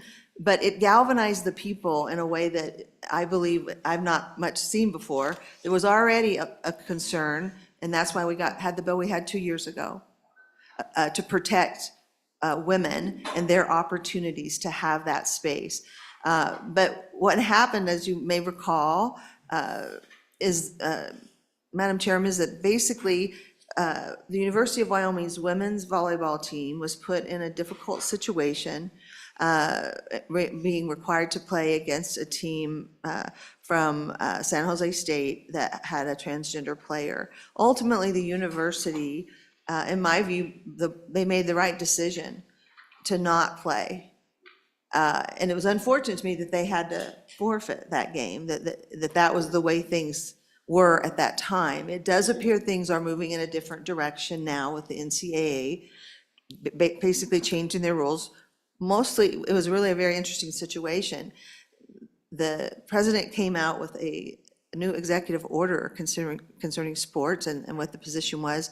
And what the position basically was is we're going to enforce Title IX as written with objective language. Title IX has objective language, and one of the issues we've had is that it's been being applied with some subjective ideas when a Title IX is written in objective words. And that's been an issue for years. So we now have a little more clarity on the federal level, which is extremely helpful for us as we look at what should Wyoming's policy be, particularly concerning collegiate activity in sports. So I just bring that up because I think it's really cleared the deck a little bit and will dispel of some of the issues, but we still have a ways to go. So yesterday, the U.S. Attorney General announced that she would be pursuing an investigation in the states who do not have clear protections for women. I do believe that ups the ante for us to make our choices. They're not really saying that we don't have a right to make policies, because we do have a right in this space. But whether or not it complies with Title IX is something that she will be looking into. And so that really raises it for me. And when I talk about, introduce the idea of Title IX is written in objective terms, that this bill is designed to address objective terms. That's the reason for some of the definitions, is to really place this in objective terms in terms of biology. So with that in mind, I'd like to just walk you through the bill. What you're going to see, Madam Chairman, is you're going to see some existing language on page 1 is what is in our sports bill already. All of page 2 is existing language. Until you get over to page 3, and that's where we're making the amendments in the current sports bill. So you'll see on page 3 is where I mentioned we take it from 7 to 12 to K to 12. I know there might be an interest in keeping it at 7 to 12, and that's okay. The original bill was written that way before it came over to the House 2 years ago. And then you can see there, then on line 16 on page 3, or an institution of higher learning. So that's where we bring in, and let me just for a moment speak to why I took this approach. As a lawyer who has used statutes and oftentimes wondered why the legislature put this over here and that over there, and trying to understand the policy and how they're the same or different, I didn't particularly like that. I don't think that's good public policy, especially for the people that it's important how this policy is addressed. So that's one of the reasons I used the current bill we have and amended it. So all of our language and policy really concerning sports eligibility, et cetera, is all in one place. And that's just, something that is maybe just a pet peeve of mine, but I think there's a lot of other people that have an issue with us not being clear, and that's a reason to put it here in my view. So then we move on, and again, there's some definitions in here that then address some other things that are added later. So we have a definition of athletic activity. Bottom of page 3. You move on to page 4. And again, all new language and they're all definitions. So there's a definition of female, and there's a definition of individual sport, there's a definition of institution of higher education, and then a definition of male. I want to go back to the definitions of male and female. These will conform with some of the other bills that you've seen. You may or may not pass them, but they are all conforming with the same exact definition. So, for example, the What is a Woman Act uses this definition. They amended that in at my request. The bill you have before you on the House, or from the House side, House Bill 72, which has to do with sex-designated places like restrooms, locker rooms, showers, et cetera, uses these same definitions, and you find them here. Again, something that's important to me in policy is that we try to have some sense of conformity and clarity and consistency in what we're doing as we speak into certain areas. So maybe it's appropriate in another area to use a slightly different definition. But when we're talking in the space of gender, I just feel that is important. And that's one of the reasons I approached the bill this way and using this male and female definition. So we go on to page 5, and we see some changes there. We're starting on page 5, line 5 and 6. Again, we are using this idea of activity, and this was, some of these are amendments that were made in the House on the floor, but we're trying to conform and simplify that language. And the same thing on lines 10 and 11, we take out the word public school and then put in athletic activity designated for. The reason we're taking out the public school is we've already defined what the schools are, and it just could create some confusion, because the University of Wyoming, even though they receive public funds, our community colleges, we don't typically consider them when we use the term public school. We typically mean, in most of our statutes, K through 12. And so that's the reason for some of those conforming amendments. You see the same thing later on page 5. And then moving on to page 6, you see initially some, again, amendments made on the floor of the House that were not in the original draft, but taking out the word interscholastic athletic activity on line 2, on line 7, same thing. And then there's another amendment that relates to on line 9 and 10 for an athletic activity instead of or. We took out the word or sport. And then down on line 14, you see because of a male's participation in athletic activity. So this prohibition in this paragraph relates to, any something that happens because of a male's participation and what happens. So under page 6, you go to E, small e, again, here's where we have language concerning a government entity or any licensing or athletic association. We're talking about NCAA, this was written before they've changed their position, shall not entertain or consider a complaint upon or open an investigation of retaliation or adverse actions against. And then you're going to see a list of things. Romanet 1 is for a school maintaining separate athletic activities for students of the female sex. And again, some of this language, again, was already in there in the statute. I'm just supplementing it so it can effectively apply to the University of Wyoming and our community colleges. So on page 7, I do want to point out a drafting error on page 7 and ask for an amendment from you.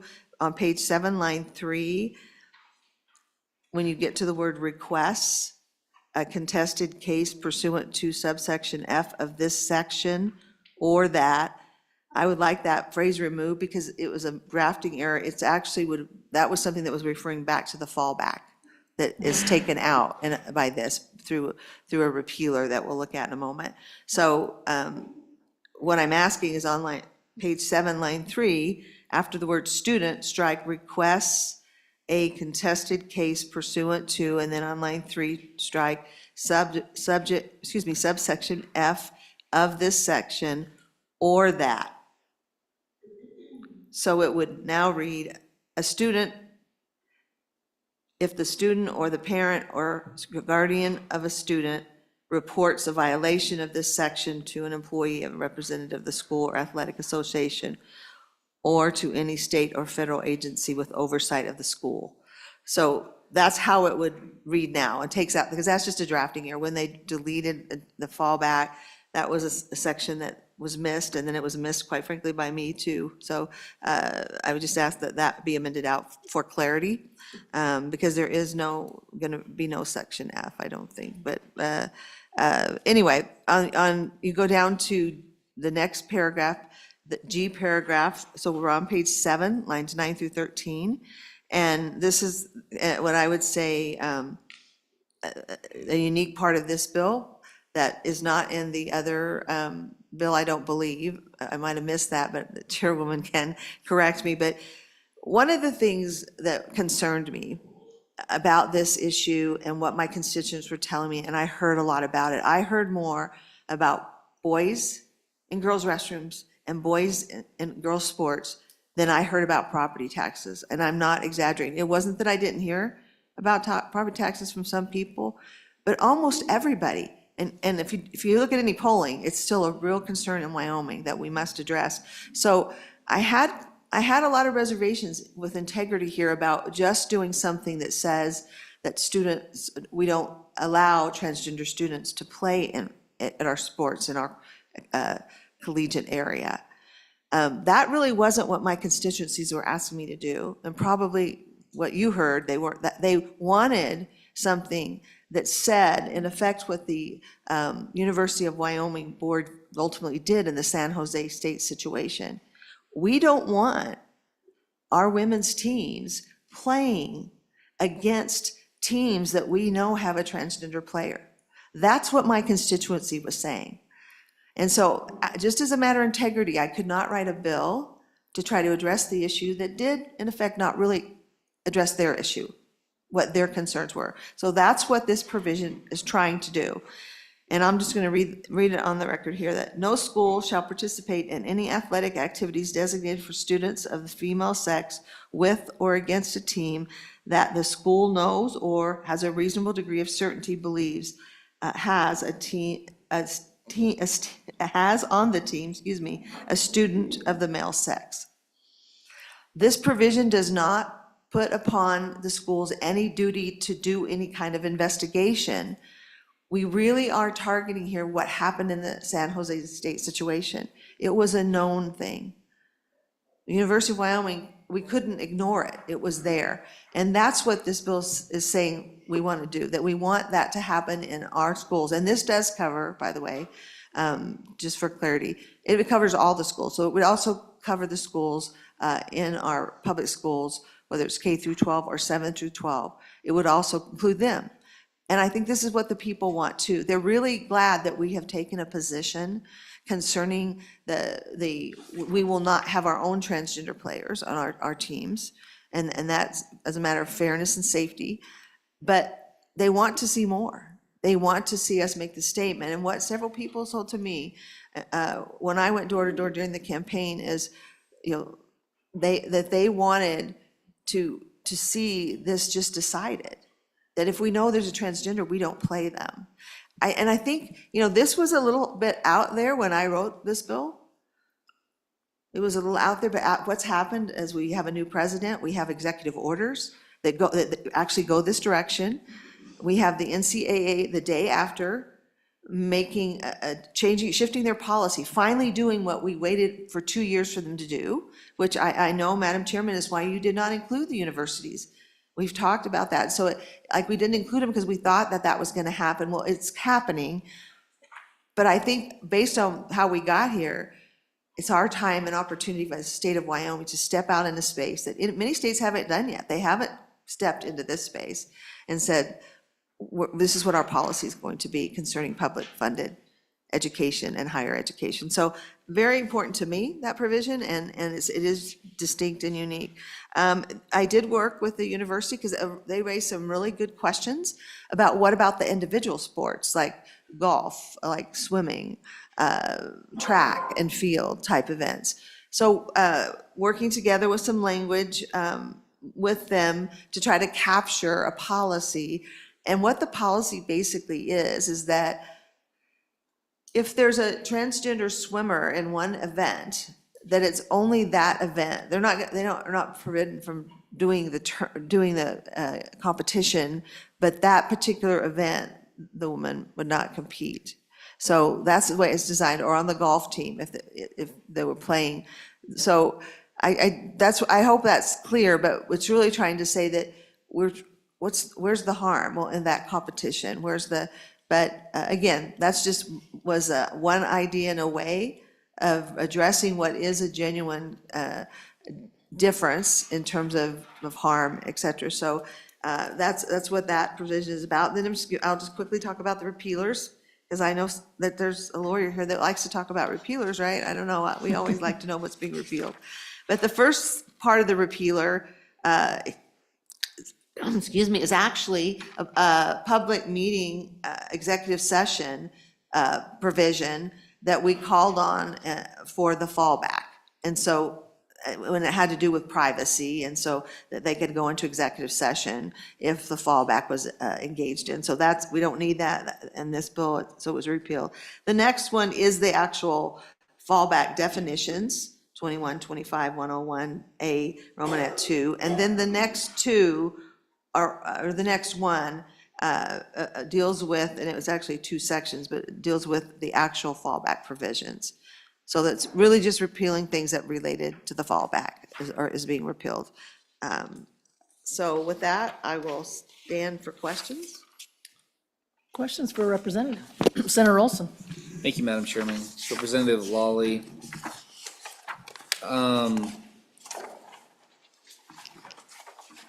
There was, now I'm trying to remember, okay, on page 5, subsection B, line 10, you strike public because school is already defined, but, when I looked at the existing statute, which also, I think is a little ambiguous, but your definition of school, I think, is broad enough that it actually would include private schools. Because the definition itself doesn't say public anywhere in it. It just says that it means a school consisting of grades K through 12, or any combination of grades thereof, or an institution of higher education. And I looked back at the original statute of 21, 25, 101, and it, it's obviously here, but I looked back just to double check it. It doesn't specify that we're talking about public schools either, although I think that's the intent. So do you have any opposition to just clarifying this definition so it only applies to public schools? Representative? Thank you, Chairman Schuler. No, that's a friendly amendment and good catch. We didn't make that clear in the original. Yeah. Okay, follow up? Nope, I'm good. Okay, Senator Scott, any questions? Chairman, one question. I don't see, and maybe I missed something, but am I right in thinking this bill does not prohibit female participation in some of the male sports? And that has happened on occasion in the state. Madam Chairman, I can remember right up on some girls who were participating in 6-man football, they get recruited because they didn't have enough boys. And it seemed to work just fine. Representative, any thoughts on that? Thank you, Chairman Schuler. You're correct, it would not have prohibited that, and a lot of those are, they're unique kind of situations, and they're willing to participate, and some of them are at early ages as well. So we only cover right now the 7 through 12 space at all, so yeah, for a couple of reasons it wouldn't apply. Other questions? Madam Chairman? Yes, go ahead. Does this apply to the high school sport or college sport of rodeo, or are those all private associations that are doing those? Representative? I don't know about the rodeo private association. I think there's someone from university here that could probably speak to that. Madam Chairman. Yes, go ahead, follow up. And the reason I ask is there's been a division there between Yeah. male and female. Yes. That I think is gonna break down,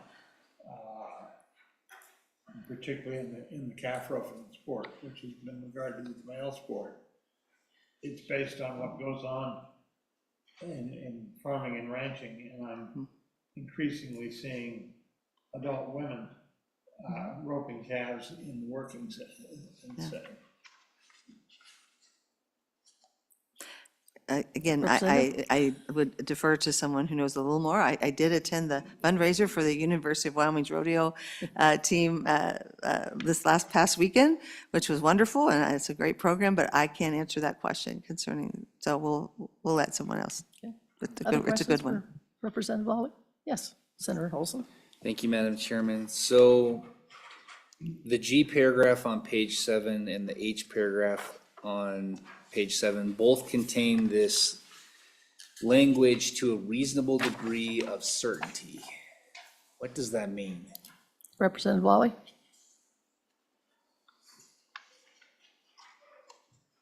Thank you, Madam Chairman. So Senator Olson, as you know, that's a term of art used in the law, and which is ultimately where this might be settled. But the idea is that, again, I wouldn't say it gives any duty to investigate, but that relates to the part of not known. There's known or to a reasonable degree of certainty, let me read it exactly. Let me get to there.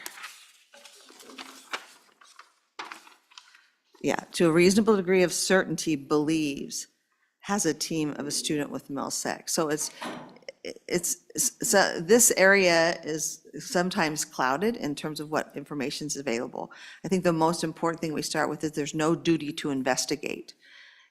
And the San Jose State situation is the best, because actually many people argued it was known, and there are other people argued, well, maybe it wasn't known, completely known, and that's what we're trying to capture there. So if that helps you a little bit with that idea of reasonable degree of certainty. Follow up? And I'll stew on it. Okay, let's do on it. Other questions? I have just a couple. I've actually talked with Representative Lawley. We worked together a little bit with our bills, and so I've had some folks, question the K through 12, where you added kindergarten through 12. I think maybe at the bottom of page 3, this maybe gets us past where it would be a question, but I know I had some people say, well, what about our little co-ed kids that are competing when they're, first and second graders? Most of the time they have them as co-ed. Where they're not sponsored by a school or an organization with the school as a member, is that gonna get us past that? Because I know a lot of recreational leagues, traveling teams sometimes have co-ed sports where they have them competing. Quite often, the little girls are bigger than the boys at that level. So again, that's why originally we looked at the 7 through 12 because of the issues with puberty. But do you think that last paragraph gets us to the point where we can live with the K-12? it could, but again, I think as we've just, you and I discussed before, if we want to keep it where it is, let's keep it where it is. I think that's really up for you to decide. The original bill did have K through 12, and it was the House that amended it to this, which, again, I did, that was the feeling of the House at that time, and the Senate concurred with that position ultimately, so.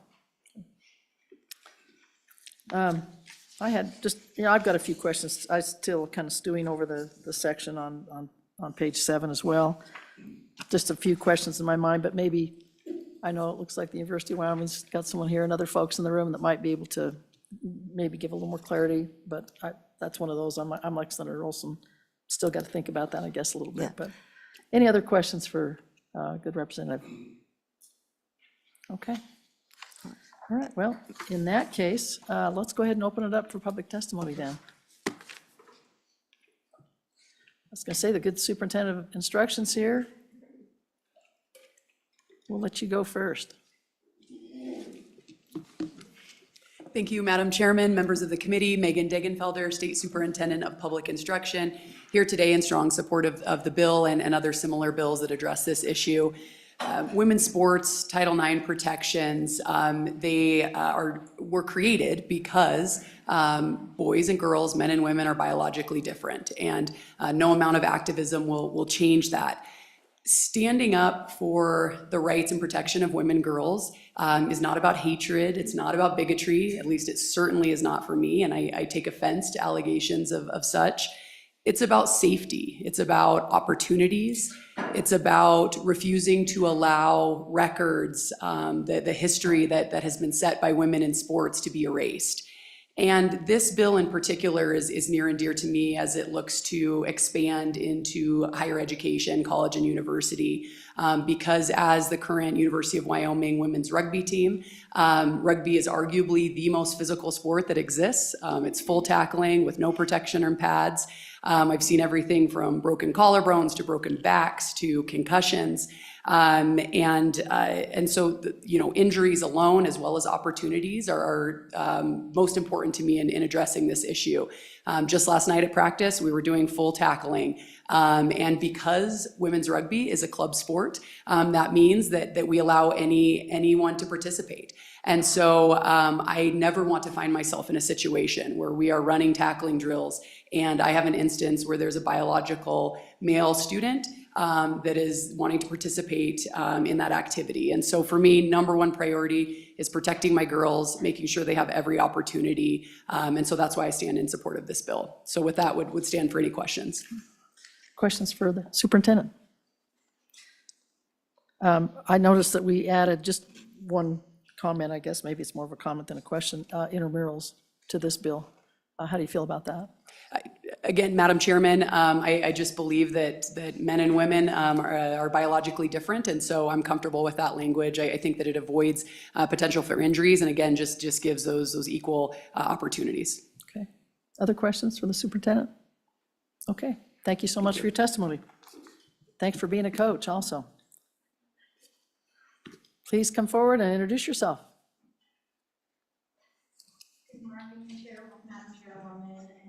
Members of the committee, my name is Erica Steinmiller-Perdomo, and I serve as legal counsel with Alliance Defending Freedom. We represent female athletes at all levels in cases around the country who have been harmed by men who were allowed to compete in their sports, displace them from podium spots or opportunities to compete in championships. And also, we have supported the efforts to roll back the Biden regulations that attempted to rewrite Title IX. And so I just want to speak to the few crucial changes that are being proposed in amendment in HB 60, amending Wyoming's current protections. And we applaud Wyoming for the protections it's already enacted, ensuring that there's integrity in women's sports and that they are reserved for women only. Specifically, I want to speak to the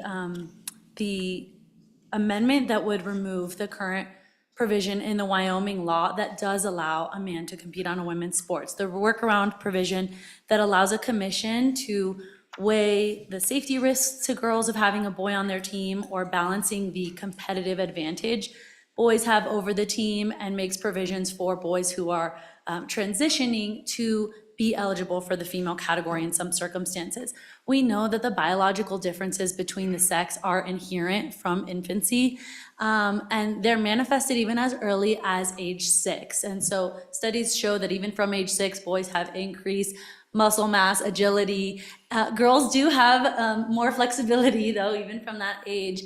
That's one of the reasons why we think that it makes sense to protect girls from age kindergarten through college, where the school finds it appropriate to sex separate the sports. And as the chairwoman mentioned, we do, most young sports, they are co-ed typically, but where the school is separating and designating a male, a female, or a co-ed team, the males should be excluded from the female category.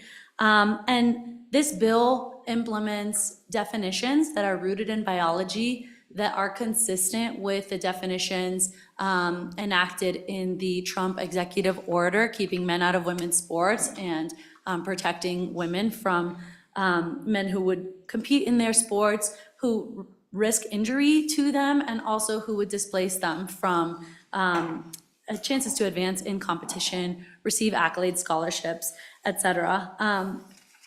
I'd also like to speak to the legal remedy, that this bill introduces a legal remedy for women or girls who are harmed by violations of the statute, but also for schools if they're threatened with sanctions by an athletic association for complying with this statute. And if the collegiate protections are included, then this would fully comply with even the NCAA's new policy that requires that only females who are assigned female at birth be able to participate in the female category. But these definitions really are rooted beyond the piece of paper, beyond the birth certificate, but in the whole view of human biology. It takes into account complexities of sex or disorders of sexual development, and makes clear that even if your body is not developing as it's intended to, there are only two sexes, and that's exactly what the Trump EO is also explaining and making clear. There are only two sexes, and this helps just identify where people are supposed to go, where they're supposed to be playing sports. I'd like to just briefly also address the provision on page 7 that was mentioned.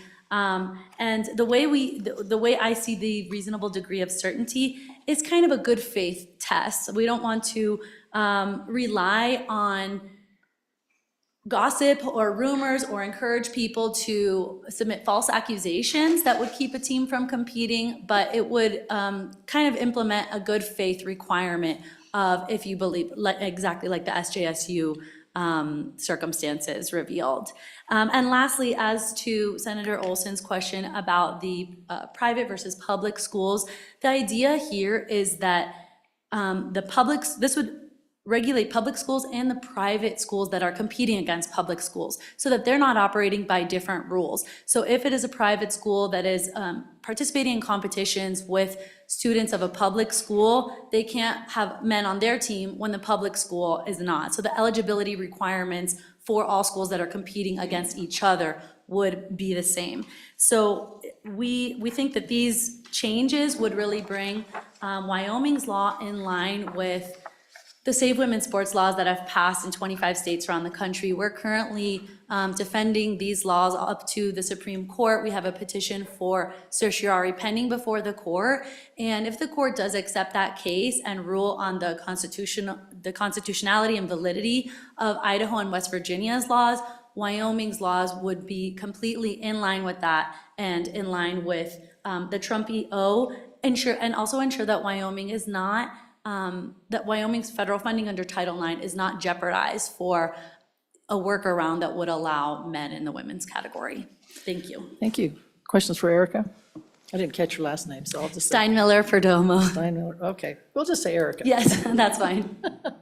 Go ahead. Yes, Madam Chairman. So just on the conversation of public versus private schools, I think if I read, subsection G on page 7 and subsection H correctly, I think G is saying that if a public school were competing against a private school and they were competing in a female sport and the private school had males on their team, then the public school would already be prohibited from competing in that anyway. So is that? I think that's right, yes. Yeah. So then I think that as far as the definition goes, I think it would still be okay to modify the definition of school to apply only to public schools, because whatever the private school does, the competition's never gonna take place if the public school is designated all female or all male, right? Yeah.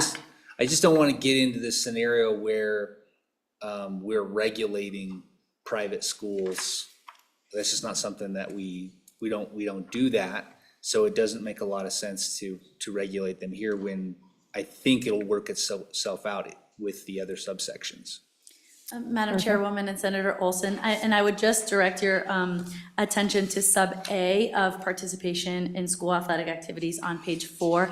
That does delineate between the public-private distinction. So I would agree if there needs to be clarity throughout the bill, just when we're talking about public versus private, I think that makes sense to clarify, but there may be some instances where public or private is mentioned that would just need to be cleaned up. And then, Madam Chairman. Yes, go ahead. Going back to those subsections G and H on page 7, the reasonable degree of certainty. So the reason why I asked about that is not because I don't know what it means, but because that is a standard that is applied to experts in law. So when we ask an expert about their opinion, we want them to tell us within a reasonable degree of certainty what their opinion is. That's where that's used in the law. So it's a little confusing that it's here. I guess my question would be, couldn't we just say reasonably believes? And that would be a little more consistent, I think, with the terminology and when we use it. I'm not sure that you get much more by using the expert language, but your opinion. Erica? Madam Chairwoman and Senator Olson, I would agree that that language is not critical. I think just the idea that we don't want to encourage people to be making false accusations that would keep Wyoming's girls from being able to compete against members of another team.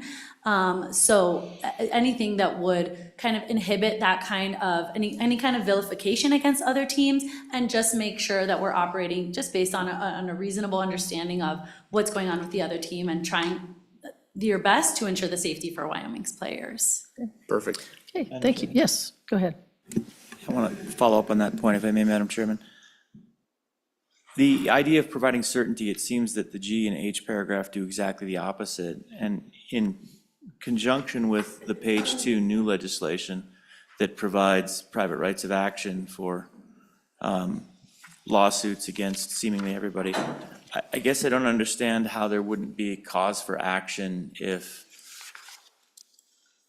we'll say, a coach or a school, whoever it is that's making this decision on behalf of a school, I don't know who would make the decision and be the gender authorizer or whatever it might be. If that individual is wrong, would that be a cause for a private right of action? And how would a court know to hold the school to a standard based on that? I mean, it seems like at that point, you'd have after the fact lawsuits when somebody determined, oh wait, they should have known better. Madam Erica? Chairwoman, Senator, I think that's why it's important to have some kind of a reasonableness standard, because a cause of action would look, in this case, about whether or not there was a violation, I think would consider whether or not the school took reasonable steps in order to prevent a violation happening. Madam Chairman, quick follow-up. Follow up? Sure, go ahead. I don't know why they would, though. I mean, there's nothing in here that necessarily says that. And I guess the concern I have is that literally every time one of our teams at the University of Wyoming or one of our colleges plays another team, it's like you're rolling the dice that, well, they should have known. If the language were only, if you strike out to a reasonable degree of certainty and basically knows, if you know, that does seem like a standard where you have some clarity. You could probably attest to the fact that you didn't know, and even if it turned out that you were wrong, it's okay. A court can probably determine you do or don't know. But to a reasonable degree of certainty, I hear a rumor that I can just imagine how this plays out, where you've got a game coming up next week against one of our Mountain West opponents, and somebody says, running down the roster, I'm not so sure about number 13 there. Game over. All right, we forfeit. Next. How about the next team? Well, I don't know. Number 22. Okay, we're forfeiting that game also. I guess it would save us a substantial amount of money in our sports budget, which would be handy.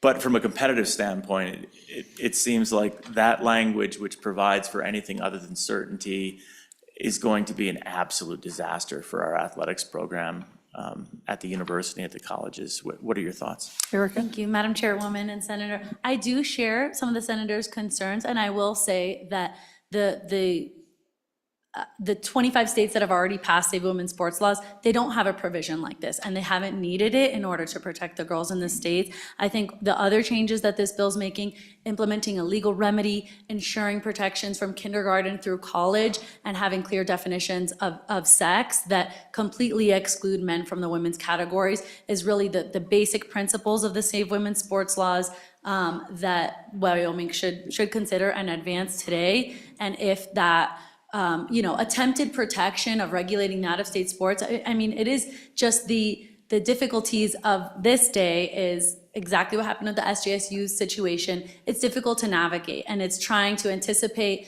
things like that happening and how Wyoming can respond. And it's a good effort to do that, but I think the other core changes that are being made should not, I just don't want to get too hung up on that if it would jeopardize any of the other really critical changes that are advanced by this bill. But I do agree that that language hasn't been tested, and we haven't seen it in other bills or in other lawsuits surrounding these bills. So I can't speak exactly to how that would play out. Can I follow Okay, up on thank that? you. Just one last thing. We only have about 10 minutes where we're not going to have time to work the bill, so we can Okay. just start wrapping it up. When you say this language hasn't been tested, do you mean the entirety of the G and H paragraphs, or do you mean the to a reasonable degree of certainty beliefs? I mean, in the entirety of that paragraph that attempts to regulate what the school's doing when they're competing against an out-of-state school that might be abiding by different rules. Okay, Or thank you. trying to, yes. Okay. Thank you. Thank you so much. Let's get on to our next folks that want to testify. Appreciate your time. Thank you. Who wants to go first? Please introduce yourselves for the record, even though we know you. Hi, Madam Chairman, members of the committee, good morning. My name is Erin Taylor. I am the Executive Director of the Wyoming Association of Community College Trustees. Like many of the bills that you've seen before you, and this one is no exception, the colleges are trying to make sure they understand what the words say and that they can make sure that they are meeting requirements. Of course, the colleges always make sure to meet federal standards, federal laws, and we've talked about a little bit about that today. Whatever actions the NJCAA might be taking, they are making sure to abide by that. Two things that I'd mentioned to you, Madam Chairman, that the bill has evolved. We're looking at it every single step of the process. Something that Dr. Watson and I talked about today is the word or the term interscholastic. If this bill is really aimed at athletics, interscholastic really could talk about any activity that takes place between two schools. And a really simple example would be debate. Like how far is this, are there unintended consequences? How far would this go? Could this go? So that would be a concern. And I know that that term is mentioned several places, so it might take some crafting to make sure that the intent is there. The other thing that I would say is that, it was mentioned earlier that 25 other states have passed something like this, but Wyoming's goes a little bit further. And so the liability on the institution with all of these questions that have come up today is something that we've been talking about consistently. I am not sure if I have an answer to some of the scenarios that have come up. I would suggest that maybe it doesn't need to include that. So Madam Chairman, I would just stop there because I know there are other folks, important folks who need to speak. I do have Dr. Watson here in the room today if you have any questions specific that a college president could answer for you. Questions for Ms. Taylor? Okay, thank you. Thank you. Welcome. Madam Chair, Mike Smith with the University of Wyoming. I'll try to jump around here and get to the main point. I guess I'll start where the previous testimony ended, and that is on page 7, G and H. These provisions go well beyond any bill that's been passed in any state, and we're opposed. If you keep G, we gotta have H. And that H was as a result of conversations I was privileged enough to have with the bill sponsor to try to address sports like golf, swimming, track and field, where without H, our teams would have been prohibited from competing We would have had to hold out our entire swim team from an event, from a meet, because there was one trans woman athlete on one of the other teams competing in that event. And nothing could be more unfair than that.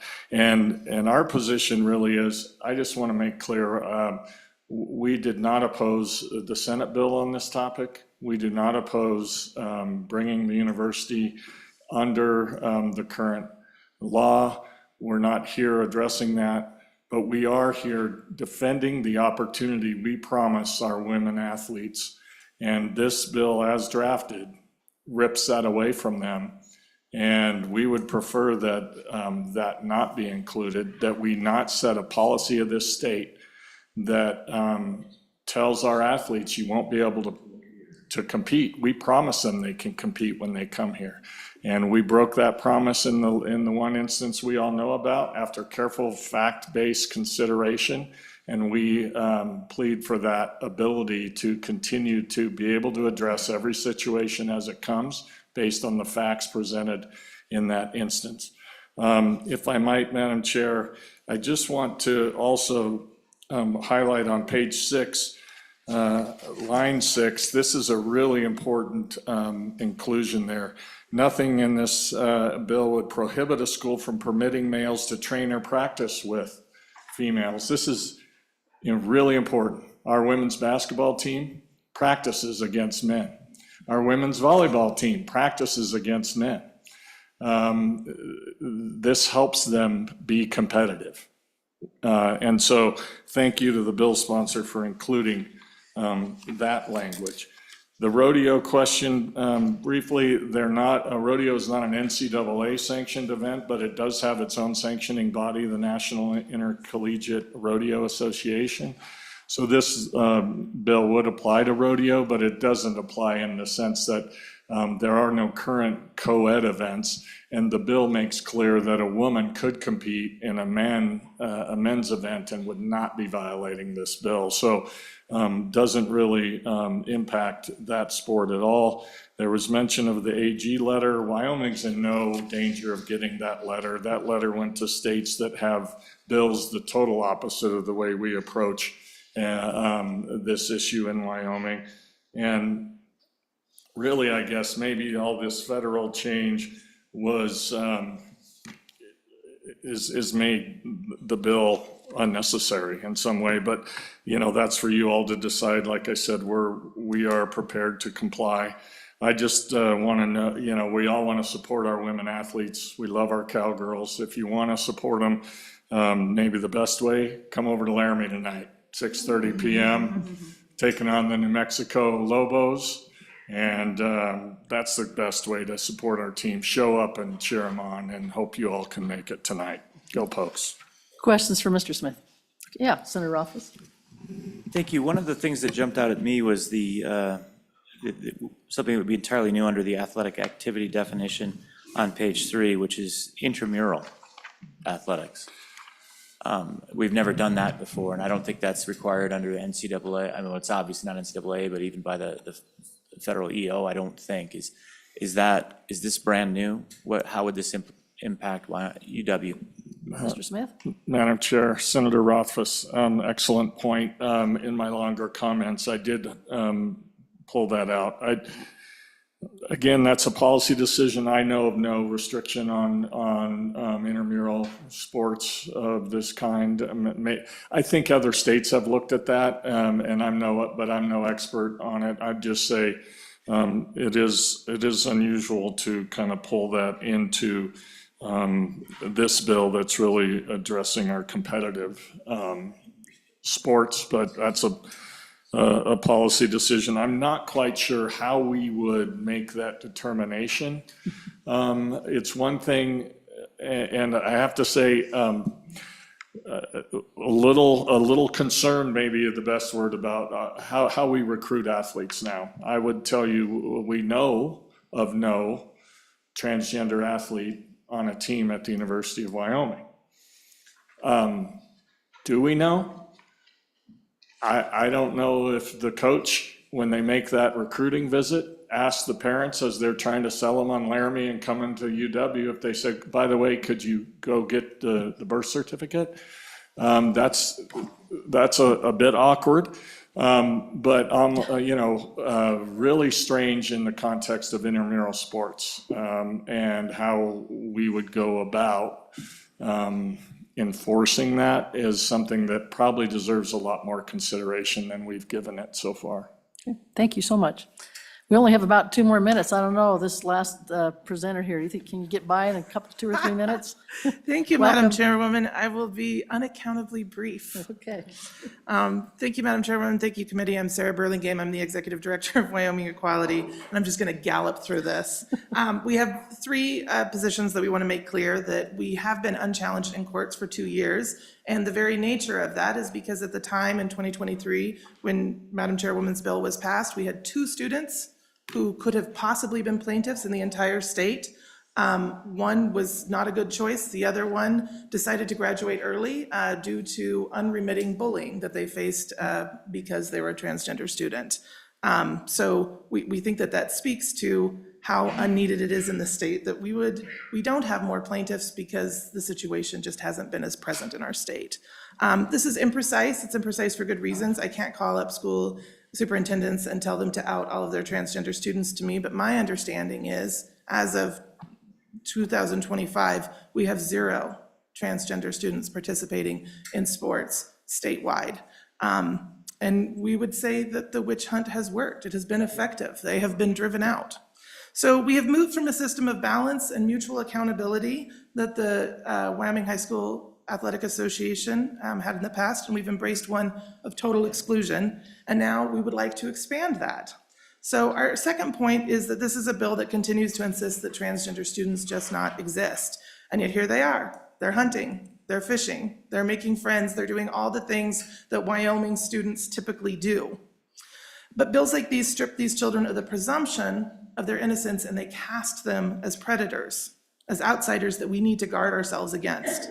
So that's a dangerous supposition to make in the most rural, the most conservative state in the country, and not incidentally the state who has the very highest firearm ownership. So I repeat that bills like these carry a predictable danger. We have told them that their identity and their existence has no place in our communities. And it's particularly troubling for Two-Spirit students, Native students whose identity as Two-Spirited predates our government's arrival here, and they are not considered in the language of this bill. So finally, an unintended consequence of the sweeping nature of this bill is that it places youth, adolescents, and young adults in the bizarrely tight binary position of having to choose either or. And we believe that adolescence by its nature is transitory, and it's a time of exploration. Being pushed into an either or choice creates more pressure to commit to a path that may have been just that, transitional. And that same binary that insists that either all transgender students play with no thought for accountability or none of them is a response to moral panic, and it's not a response to facts. So in the least populated state in the nation, we've always found a way to get along and to be neighbors to each other. We make room at the table. We teach our kids to look out for the kids sitting alone, the teen who doesn't have a team. We ask ourselves to be fair, and this bill fails that. Please resist it. Thank you, Madam Chairwoman. Any questions? Questions for Ms. Burlingame? Okay, thank you so much. You did pretty good. It only took 3 minutes. Thank you, Madam Chairwoman. That's And pretty you good. should go see the Pokes tonight, but I would just remind everyone, it's also Leap Into Leadership, another Yeah. great way to support women. Yes, it is, absolutely, yeah. All right, anyone else in the room? All right, we'll go ahead and, oh, sorry. Okay, we can give you about a minute and a half, because she took a half a minute longer than she was supposed to. No, go ahead. I promise, Madam Chair, I'll be brief. I just want to add just a couple things. As I'm listening to many of the good points that were made earlier, I do think we must keep in mind that policy eventually affects procedure, right? And so procedure, as we sit in the back of our minds thinking about how would we verify gender, what sports are we really talking about, what interscholastic events are covered. I think there's a lot of process that can be figured out on the back end when if this policy went through. The community colleges as a whole recognize the focus relating to athletic events, and we, as has been said before, follow Title IX, work within our colleges. I would say it is probably fair to assume that most sports in the United States historically have not spent a lot of time verifying birth certificates, and so we would really need to look at that differently. I would not want to minimize the ability for any of our students to participate in an activity that would be considered gender neutral in the sense of co-op. It doesn't matter whether you're male or female because you're competing by topic or skill or something like that that's unrelated to an athletic event. But we understand and we would follow and comply. Just open to any questions if anyone had any. Any questions? Okay, thank you for your testimony. We're going to go ahead and close public testimony, or we're not going to run out, we're going to run out of time here. So what's your pleasure, committee? Madam Chairman, before we do too much with this bill, I'm just curious, because tomorrow's the last day to report out of committee, what is the status of Senate File 44? I see that it's in committee.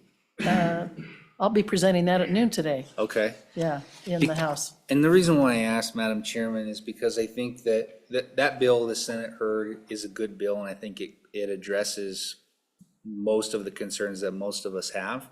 Both of these bills probably can't go through the system because there's competing language that they're amending. So it's still early on, I guess, for Senate File 44. But this bill, Madam Chairman, I have several amendments, and I'm still not even confident with all the amendments that I have for it, that we can, in the next 5 minutes, get this bill to a place where we all agree and can do something with it. I just, maybe the best thing to do is to hold it back and hope that Senate File 44 makes it through the finish line.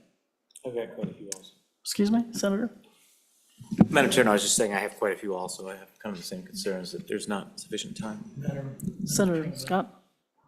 Would the text of Senate File 44 be a germane amendment to this bill?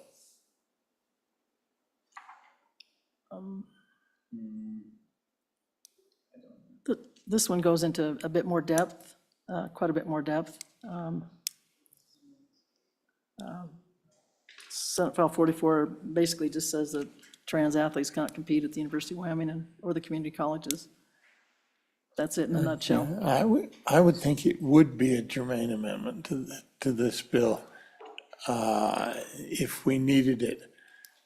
What I'm going to suggest is we hold this bill back and authorize the chairman to call us, continue the meeting tomorrow sometime when you can get a quorum. Okay, we could do that. Does that work for everyone else? Okay. Senator Brennan, any thoughts on that? Yeah, I'd be happy to come back tomorrow and do some work on the bill. Okay, I mean, if we can come back. okay. We can certainly see what our leadership says about that, and I'm happy to make that happen. Madam Chairman, pending what? If Senate File 44 passes out of committee, then We're covered and figured that we can't proceed with both of them, and we'll let this one hold back. If it doesn't come out of committee, we'll use this as a vehicle. Okay. all right, hopefully the House didn't hear our strategy. Yeah, Representative Lawley, yeah. Did you hear that? We maybe just, we'll hold this back and see how Senate File 44 goes through. Yeah, that's what the committee wants to do with it, but I believe that we should probably have options and we, but welcome to a joint conference, we would know that way, because, I want the House to hear your bill, that's my desire, and we want your education in. But, and I think the amendments can be run on the floor. Okay. Realistically, and all due respect, Chairman Olson, I think is a Madam Chairman, I am a co-sponsor of the bill, and I have several amendments that I would like to get your opinion on before running them, and I can't vote to move a bill forward knowing that I have a handful of amendments that I would not feel comfortable going to the floor of my body and saying, yes, I approve this bill, but I had 5 amendments. That's just not how I operate, so, and I am a co-sponsor, and I do apologize for that, but, sitting here listening to the testimony and reading through the bill very carefully, I don't think, I would not pass it out as is right now. It needs amendments. Okay, well, with that, we are out of time, basically. So let's go ahead and plan on holding this until we can see what our leadership says about a time to get together, either after session today or maybe tomorrow morning, depending on how things go today at lunch, if that works, okay? So the meeting will be continued, Yes. subject to the call of the chair.